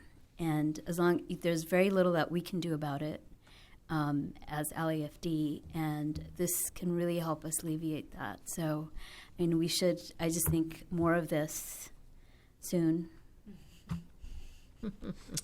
Agreed. It seems the hospitals have gotten the word, and they're stepping up to offset the salaries, in the public-private partnership concept, which has obviously enabled us to expand. I anticipate approximately half of our 14 battalions will have one APRU by July 1, the way things are looking, which is a very aggressive timetable. So we've been very successful, and then we'll work on next fiscal year to target the remaining 7 battalions. Great. As a fellow health professional, I concur. This is truly transformational in terms of what you've accomplished. Thank you. Yeah, it's fantastic, and the numbers, like you said, are very compelling. My only comment, we need more, is, are you the 10-hour shifts? Are we going to expand that so that we have full coverage, 24 hours? So that's a very or FRV. Yes, ma'am. That's a good question. NPRU would be great too, but yeah, that's a good question and very timely. So we're working with the fire chief to try to get 24-hour coverage for the FRVs, which is also a very attractive rotational opportunity for our paramedics. In terms of the APRU, we're going to be reaching out to labor to try to develop 20 hours of coverage a day, probably 2 10-hour shifts or 2 12s. We're working on that, but clearly, with this evolving model, we need to have coverage beyond the business hours, which is traditional for our special duty members. And particularly a lot of these patients, in terms of EMS, our usual spike in call load is a late afternoon, early evening. So we're working with multiple stakeholders, including labor, to really grow the program, expand the hours of operation, seek funding from both within the city coffers and private stakeholders, and we're also working aggressively towards grant funding as well to expand the program. fantastic. Thank you. Thank you. Oops. Yeah, actually, the hours. I had the same question on the hours. That is probably the most common concern that I hear from the field is, hey, it seems like a great unit, but either the FRV in some cases sounds like it goes unstaffed because it is they can't find somebody to work that shift length. I don't know that waiting around for SAW to dry up is going to work for us. I'm just not convinced that SAW is going to dry up fast enough. So certainly I would, I hope that those conversations bear fruit because I do see a lot of value in the unit. But obviously it only is valuable if it's staffed. For the APRU, so we if I just want to make sure I heard you right, so we should have 7 in the field by July 1? That's the current goal, yes, sir. It's based on the hiring, the money in hand, and the money in pipeline from our partners in the healthcare community. Okay, that would be incredible if that happens. Right now, though, how many days a week are they are they staffed? It's 4 days a week. We have them in there. Yes, sir. So, accordance with the current agreement with labor, special duty is a 410 schedule. Again, the APRU team now is working on MedCart 51 at the airport for another 6 weeks or so for the LAWA and EMS enhancement pilot. So they're on a 410 schedule. The sober unit, which is a unique unit, they work currently 1,000 to 2,000 hours. But again, that particular unit, and you're correct, begs the need for a different set of hours and probably an AM and PM shift. So we're trying to be creative to meet those needs. And like you correctly pointed out, if no one's working the unit, it can't be effective. So it seems like this is an attractive work assignment for our members based on the interest in the FRV, in addition to paramedics who've already expressed an interest to work on the upcoming APRUs. And we're trying to set at least, if not 24-hour coverage, at least split shifts. I think the 24-hour platoon model is not going to work for this type of unit because we want them to be out and about and be proactive. But probably AM and PM shift like healthcare professionals have in the hospitals would probably be a good model. Yeah, it sounds like certainly what I've heard from rank and file is 12 hours would be super attractive, but the 10 hours is problematic because there's a break in the day there. So, yeah, I would certainly encourage you to continue to solicit feedback from the field as far as what would be attractive to them, because obviously we need their buy-in to get the unit staffed. On the only thing I'd say about the AP is, I think it's a worthwhile goal to have one in every battalion. I'm not convinced that that's the best way to think about it, though.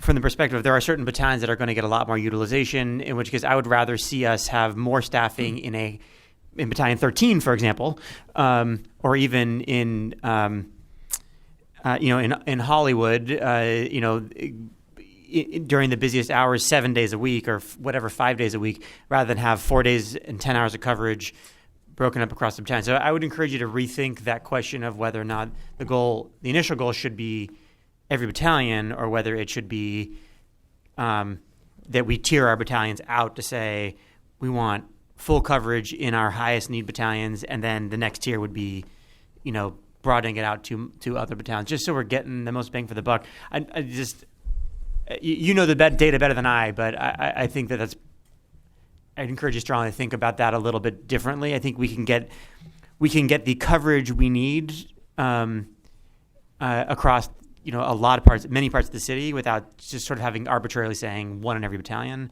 So anyway, I recognize there's a lot of considerations there, but yes, your point's well taken. And again, we have some limited flexibility based on the funding source. But example, the Kaiser unit was initially not going to be in Hollywood, but to your point, that's one of the areas of the greatest need in terms of the patient population the APRU will serve. So we will exercise some flexibility to put that unit there. Again, the unit that was funded by the city covers Battalion 13, and given the fact that the location of Skid Row, in Battalion 1 we'll have coverage with AP4, partially funded by Dignity Health, and the sober unit to help navigate the homeless population there with a myriad of substance abuse and mental health issues. So we're working based on needs and metrics, as well as the funding source, to maximize coverage. And also keep in mind that even though the unit may be housed in a particular station, they have a very wide response area. They're not limited like traditional fire engines and ambulances in terms of their coverage area. So it affords us much more flexibility than our traditional resources. Understood. Are they in the CAD now, both FRV and APRU? Yes, sir. Or CAD-based? They are both in the CAD, and we're going to be actually expanding the types of incidents for which they're actually going to be dispatched to, but they are in the CAD. Great. And the radius, when I had ridden out with APR 15 about a year ago, the radius of 7 miles seemed like it was problematic from the perspective of they were spending a lot of time on the road. Have you changed that, or is it still 7 miles? So it's 7 miles, but that's without AVL. So 7 miles as the crow flies, maybe 11 miles driving distance. So that's going to improve when we incorporate AVL to the CAD. And part of that also is because it was a BLS company going ahead on those incidents, they were often canceled and kind of just chasing their tail. If they're dispatched alone, the yield, if they can get on scene, treat and release, the yield will be much higher. So we're kind of weighing The pros and cons, we want to maximize their impact. We don't want them just driving all over town. So we're constantly reanalyzing the dispatch algorithms. I expect to have additional changes pursuant to both the FRV and APRU and the next CAD enhancement, which should be in the next few months. Okay, I'm definitely interested to see how that goes. What do you so turning to the question of wall time? First, I think it would be probably worth putting on our agenda sometime in the future of a full update on where we are with wall time and whether the EMS surge plan has helped with that. I know that we went through saw some significant increases in wall time due to flu. I think probably it would be worthwhile for the commission just to get an update on where we are with wall time. The last time that we had one, I think, was 4 years ago. So we could just add that to our agenda to come back to. But I'm curious on the APRUs, what do you think is the critical mass that gets us to, or A, have you seen any impact on wall time thus far in the areas that you've used it? If you have, how are you measuring that? And what do you think gets us to, what's the critical mass we need to actually see some actual movement on the needle there? So as you pointed out, we're still in the midst of the worst flu season in 10 years. So the emergency department volumes are up 50% across the board. We've had several days of 700 plus transports, which is over 100 more than our average daily transports. Keep in mind, in terms of looking at system-wide impact of an APRU, that's one 40-hour-a-week resource, as opposed to almost 140 ambulances on 24-hour shifts. So in terms of having a measurable impact citywide, that wasn't the intent. Again, it was a safety and efficacy study that's been demonstrated. But if you look at more on a micro level, again, when we have one patient who's in a mental health crisis, and that patient's medically cleared and transported by an APRU to Exodus, and that paramedic unit then is not on the wall for hours, that patient who needs psychiatric care obviously benefits. Then the next patient who needs time-critical ALS service benefits. Perhaps their life is saved because that paramedic ambulance now is available in their first in. That's the downstream effect. But to see a system-wide change, I wouldn't anticipate we saw that until we get many more APRUs out there, because the system is so big. This is a 40-hour resource versus a system that is running 1,000 EMS incidents a day. Okay, it makes sense. Which I think actually goes to this point of thinking about what optimal coverage looks like there, because I know that for an ER, the difference between open and closed, which obviously has a huge impact on wall time, could be 10 patients a day. If we can divert 10 patients from an emergency room, in a day, that could be the difference between people sitting on the wall or not sitting on the wall. It's just, I think, I suppose it's a little bit of an academic question, but I think it is interesting to think about when we are looking at what our what the outcomes are that we want to see. How does our planned deployment model for the APRs kind of fit into that in terms of timing, length of shift, where we put them? So I am interested to continue that discussion to sort of see what that optimal coverage should look like there. Because as you say, we have a lot of flexibility around this. It's not like we have to have, the constant staffing in the way that we do for, fire suppression. Mm-hmm. Okay. And to that end, that's why we're closely always analyzing the data. We analyze the data on a weekly basis. That's why we moved the first NPRU from 64s to 15s. Mm-hmm. We're trying to maximize effectiveness. The other aspect I did not mention, for sake of time, is we got also funding through the Mayor's Innovation Fund to place 2 advanced providers at dispatch at MFC. Yeah. Has that happened yet? Or? Well, we're hiring APs. Still hiring. Over the next few weeks. We're interviewing. So we're interviewing 15 individuals over the next 3 weeks.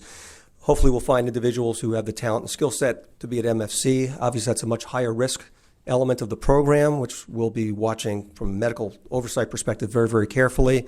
All the logistics are in place at MFC, mm-hmm. and that's just another level to try to weed out, for lack of a better term, very low-level calls to help patients who call 911 by default, who probably don't need 911, to result in what's called the no-send category, or dispatch an APRU non-emergency, or dispatch a taxi cab.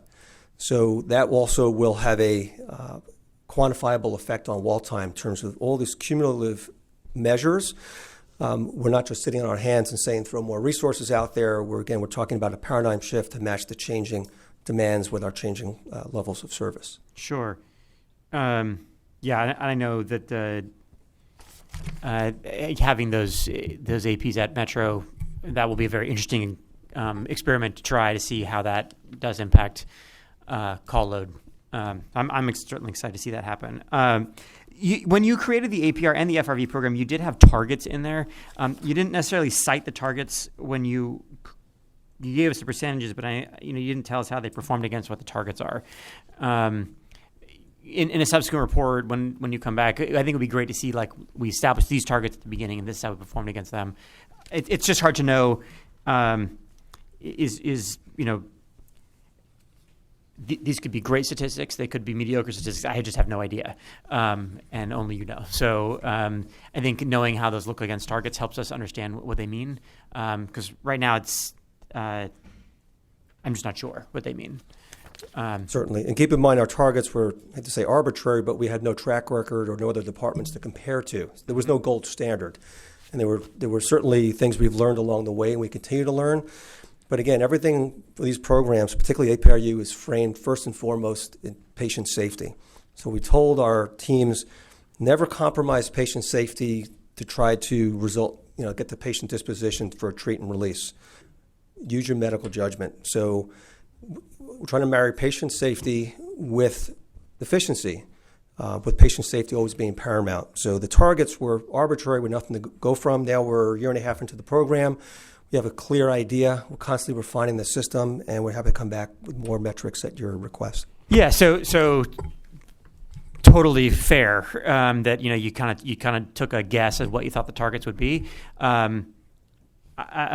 In that case, then my request would be then when we get a subsequent report that we get a restatement of, look, we have a year and a half of data now. We understand how this works. This is what the targets are now moving forward that we're going to be measuring against. In the same way that we have in theory, 5-minute response time for the first on scene, and possibly some targets for how fast we get a paramedic on scene and things like that. But I think it would be great to say, what is our standard for an AP unit, recognizing that this is cutting edge and that we're kind of figuring this out as we go along. But that also gets to the question, I think, of cost benefit, and certainly don't mishear me. Like, I completely agree with you. This is looking at the public health aspects of this and the way that we are starting to look at it. I completely agree with you. It's a transformative approach in our department. But I also want to go beyond just the sort of the surface level of, if it's conceptually a great idea, to the place of like, okay, here's the targets, and is that making a meaningful difference to us, or will it make a meaningful difference that makes it worth the expense? So I think that's, I would encourage you next time we get a data report from you to say, like, this, we've looked at the information, here's what the new targets are, here's the performance against the targets, and how, how does this help us make the case to do this more? Of course. On the FRV, just back there,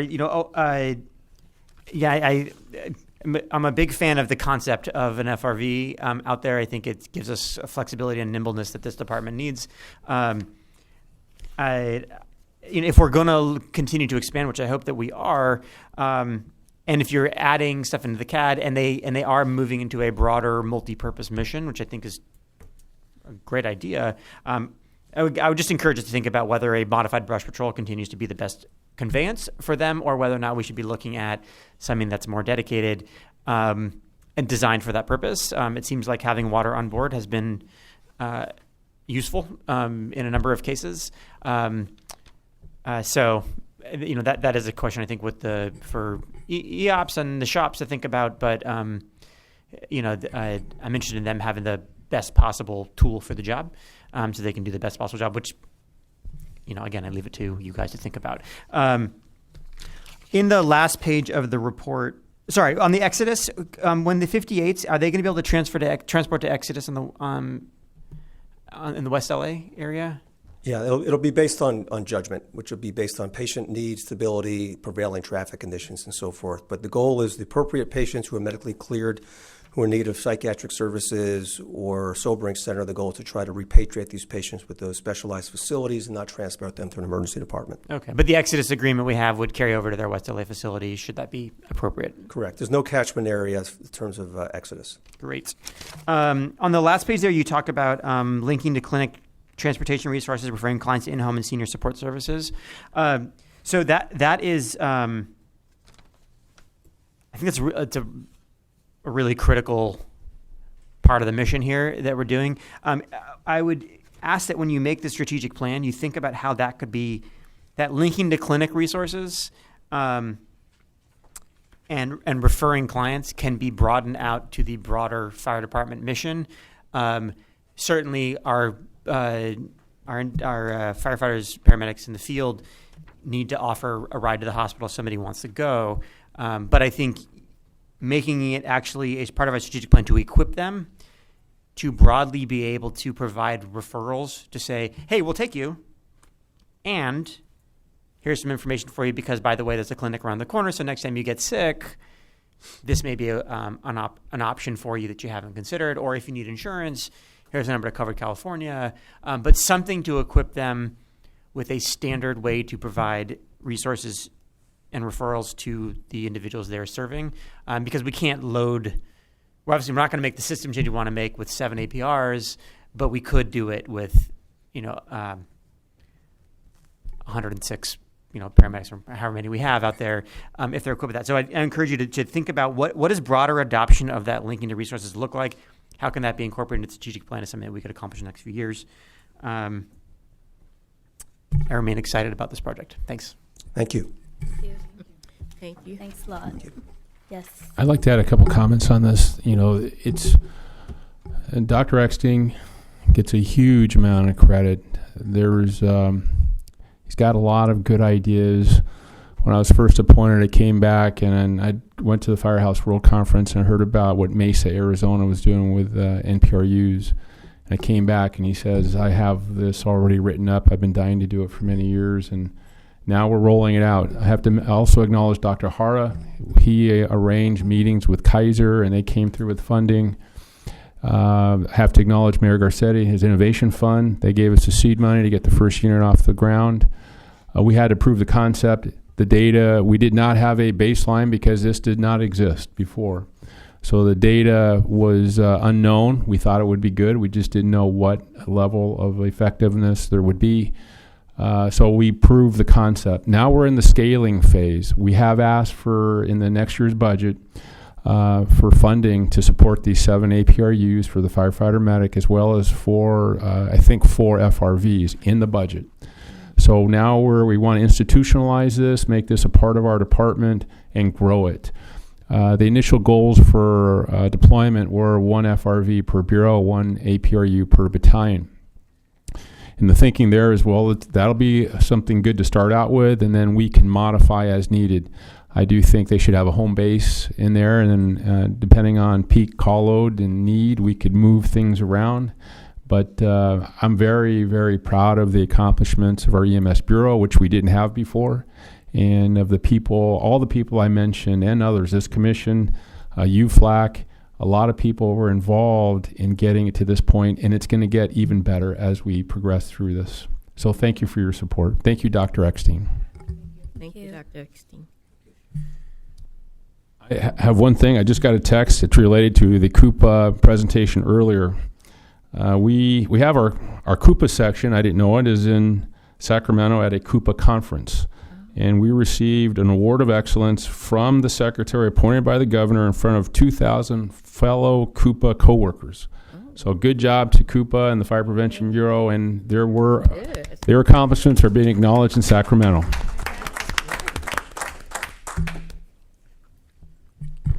Okay, move to adopt the recommendation for item 5C. Second. All in favor? Aye. So moving on to 5D, which is report by the department on the mid-year budget for fiscal years 2017-2018. Emilio Rodriguez, Administrative Services Bureau. Again, reporting on the mid-year status for the department's operational budget.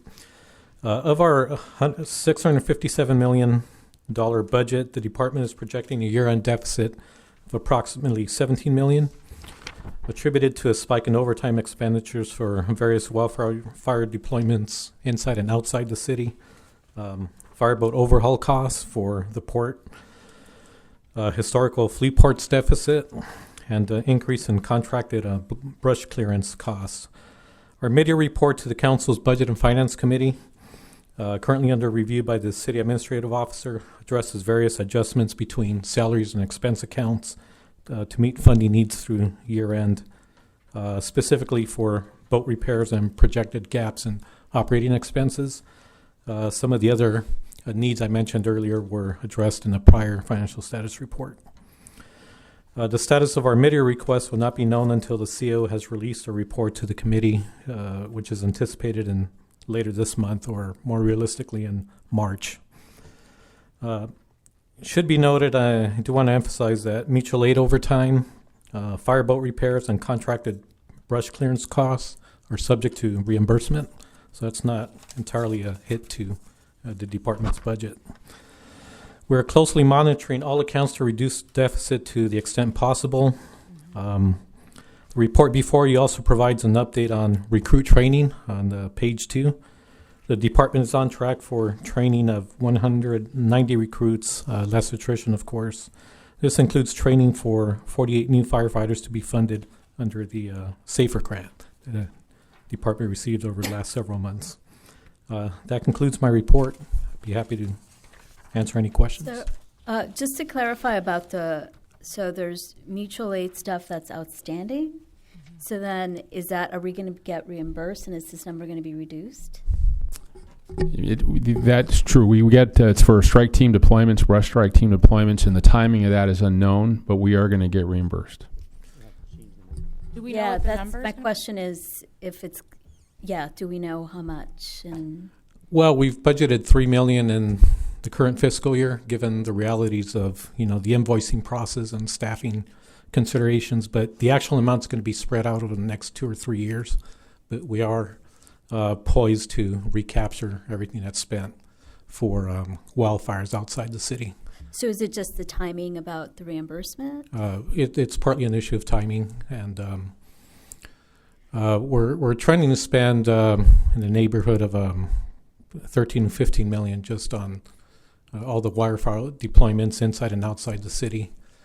Primarily because of the heavy brush season, the wet weather season last year, which is catching up to us this year. And we do have the billings in motion over the next several months to recapture that. Okay. I had a longer discussion with June Gibson yesterday about the deficit, and a large majority of that will be reimbursed. We do have IGT funding that will be reimbursed to us. They were previously paying us 50% of the cost. Now it's 100%, so that's going to go up. The haul out, the port's going to reimburse us for that cost. That's $5 million. All haul outs eventually. That'll include all of them. The other ones are the brush strike team reimbursements. So all of that coming together, we hope to have a large percentage of that deficit covered. The unknown is the timing when it gets here. It may be this fiscal year. It may be into next fiscal year. Okay. Just a quick question on the SAFER grant. Are those resources going into the field on July 1? Or when do those resources hit the field? The class graduates in mid-June, and the engines will be activated in the first pay period in July. Okay, that's what. So we'll get 4 additional engines coming in online. That's correct. There'll be 4 engines. That's engine 1, 20, 73, and 75. Okay. Move to adopt the recommendation for item 5D. Second. All in favor? Aye. Thank you. It's adopted. 5F is report by the department on the LAFD Information Technology Bureau mid-year update. Good morning. Scott Porter, Chief Information Officer, IT Bureau. Madam President, Commissioners, Chief. This is the mid-year update for the IT strategic plan. We are in the process, when the Chief's strategic plan comes out later this month, we will then quickly behind that revisit the IT strategic plan.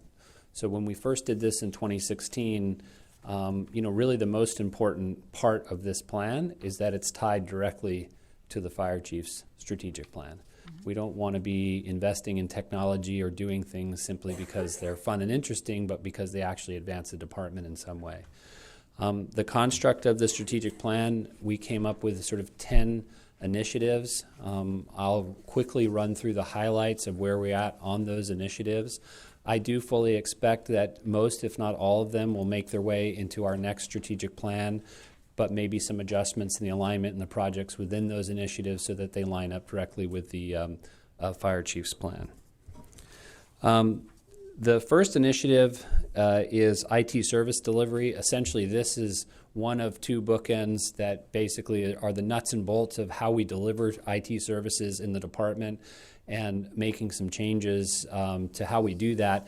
In this mid-year report, and since the last time we talked, we have made some organizational changes. We've consolidated how we do software development and support. We have made some changes to standardize how we do IT service delivery. So we've made really good progress in this area, and I think we're going to start bearing the fruits there in our ability to not only support the members, but also to execute these projects in a much more efficient way. So that's on that one. The second area is reporting and analytics. The big change here for us was trying to consolidate around a platform that we could consume much more of the department's data assets in a way that allows us to do reporting and advanced analytics. We had a lot of disparate systems. We had a lot of spreadsheets. We had sort of an investment in Palantir that was brought to us from the police department. That's changing now, and we're centralizing on a platform called Power BI. There's a sort of cloud technology component that allows us to quickly put in lots of data and do deep analytics on that data very quickly, and also to take data from lots of sources. We're working actually closely with ITA on this project because ITA in the city is also standardizing on Power BI platform. The fire department is actually kind of a leader in terms of departments in our use of this technology. And we've got a lot of high expectations. So FireStat is now moved off of Palantir and using this Power BI capability. We're going to be starting to see EPCR data now coming in against our CAD data and other data sources. But the real sort of win here is this year, we'll be moving some of this dashboarding, reporting capabilities out into the bureaus, the bureau commanders, the fire chief on his desk, and people that actually need to see this data in order to make decisions will have it available to them. So this platform gives us a lot of flexibility there. So that's kind of an exciting area. In the emergency response systems, this is kind of a catch-all for our major emergency mission-critical systems. CAD is the number one there. CAD, the theme of CAD this year and will continue through July is AVL. We're making lots of stride and enhancement in AVL. We did submit a report back to Budget and Finance and Public Safety Commission on the status of our AVL, and we expect that to come up shortly for the commission, both those commissions to hear that. But the short story on AVL is we're on track to do another field test in March. That one likely will stick and stay in place, and then we'll start to analyze which types of responses are best suited for AVL. But lots of investment in the infrastructure, technology, enhancements to CAD, and sort of making AVL ready. So a good story there, and next time I report back, we'll have implemented AVL in the field, be using it, and then we'll have some really good data about its effect. And kind of just a quick side note on that one, we've done a lot of research with other agencies as well, and sort of lessons learned on AVL. That's a technology a lot of people like to talk about, but it's operationally almost as complicated as it is technically. Sort of the operational knock-on of how we can use this new tool. The message really there is that it is just one tool. Just like CAD has lots of different ways to dispatch units, this is just one more aspect of CAD that's going to give us another way. So that's going very well. Dispatch communications and continuity of operations. This one, not as much progress was expected or planned in this particular period, but this is one where we're starting to look at our OCD backup facility. We're looking at the 4 bureaus in terms of what types of degraded mode capabilities that they should have. Once AVL is kind of in place, we expect to revisit this one kind of in the July to September timeframe as we look at sort of the whole CAD infrastructure and especially around our emergency operations and communications in a degraded mode. So that one is sort of forthcoming. Fire station alerting, the story there was we had asked for this fiscal year for $3 million to begin a full replacement project on fire station alerting. We were awarded $1 million. So we sort of changed plans a little bit, and we focused on the network technology, which is really the network is the piece, the old sort of telephone lines that are connecting all the fire stations. Those are really susceptible to failure. So we've been working closely with ITA, and we're about to make moves to begin to move off of those older lease lines and move on to the city's fiber network. But keep the essential fire station alerting system in place as it is, but replace the network. We have in this year's budget request that same $3 million to really start that project. If we get that, then we'll start to look at actually replacing some of the pieces in there. I think, and we're within a month or two working with ITA, that this network replacement is actually going to reduce the number of fire stations that actually go out because of network outages. So we'll have some data for you on that next time we report back. Fire inspection and prevention systems. This one we focus primarily on brush. We made lots of enhancements to the brush clearance units software, and now we're starting to look and evaluate sort of what is next for fire prevention. Our goal is still to have one enterprise fire inspection and management system, one platform across all of the different parts of Fire Prevention Bureau. We're going to take the experience that we had from Brush and Development Services, and we're evaluating a couple of alternatives as to how to move forward with an enterprise system. So I would expect next time I give you a report here, we'll have selected sort of our alternative and a plan going forward for that. But we made really good progress in Brush in 17, and we're set up very well for a good 18 season in terms of their technology and what they need for Brush. Workforce management systems, this is sort of a catch-all for our HR and related systems. One of the things about the reorganization of the various IT components in the department was to try to wrangle in the many, many systems that we have that maintain member data.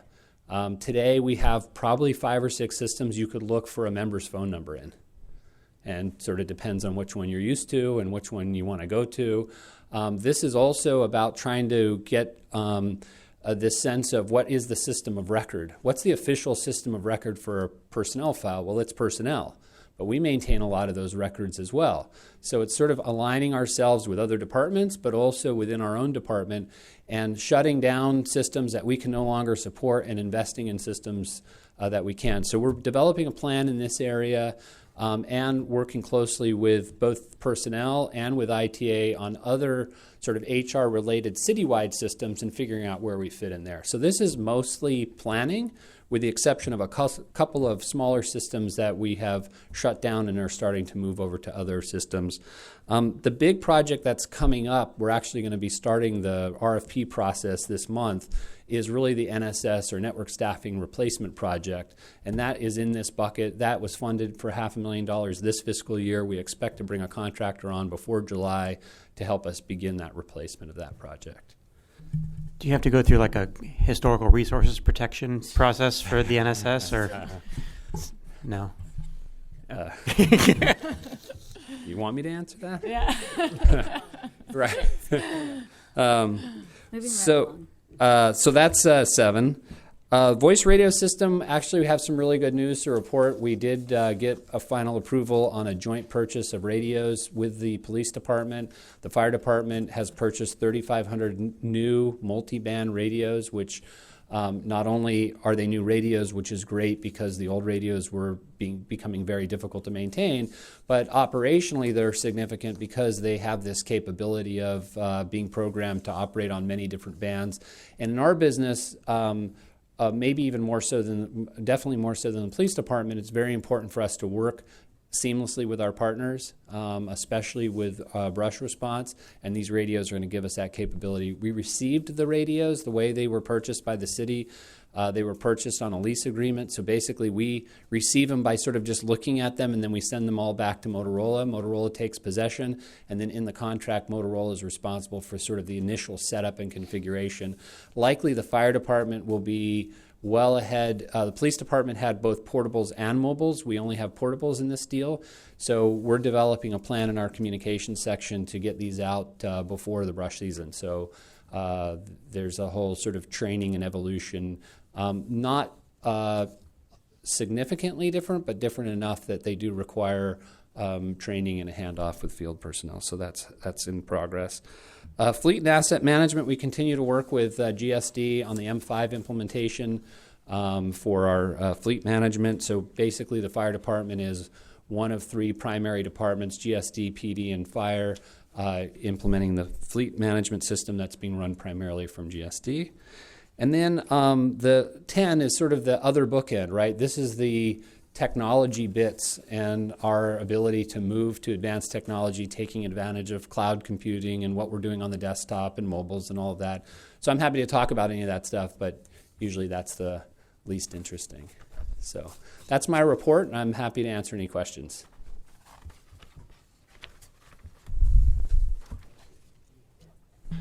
I got to say thank you to Mr. Porter. He brings organization and expertise in this area. When I took this position, we didn't know what we didn't know. And I knew that was going to be a lot. and it's proved to be correct. It is a lot. And when technology issues pop up, we turn to Scott and say, okay, tell us, how do we do it? What does it cost? Who else is doing it? And he's been spot on. He has all. If he doesn't have the answers right then and there, he'll have it by the next time we meet. So great work. Keep up the progress. And we're very grateful that you're on our team. Thank you, Chief. I appreciate Thanks for the that. written report, Thank too. you. Yeah. Really appreciate it. Yeah. You bet. All right. Thank you. Thank you. Okay, move to adopt the recommendation for item 5F. Second. All in favor? Aye. And we don't have any public comments, so we can... Move to adjourn.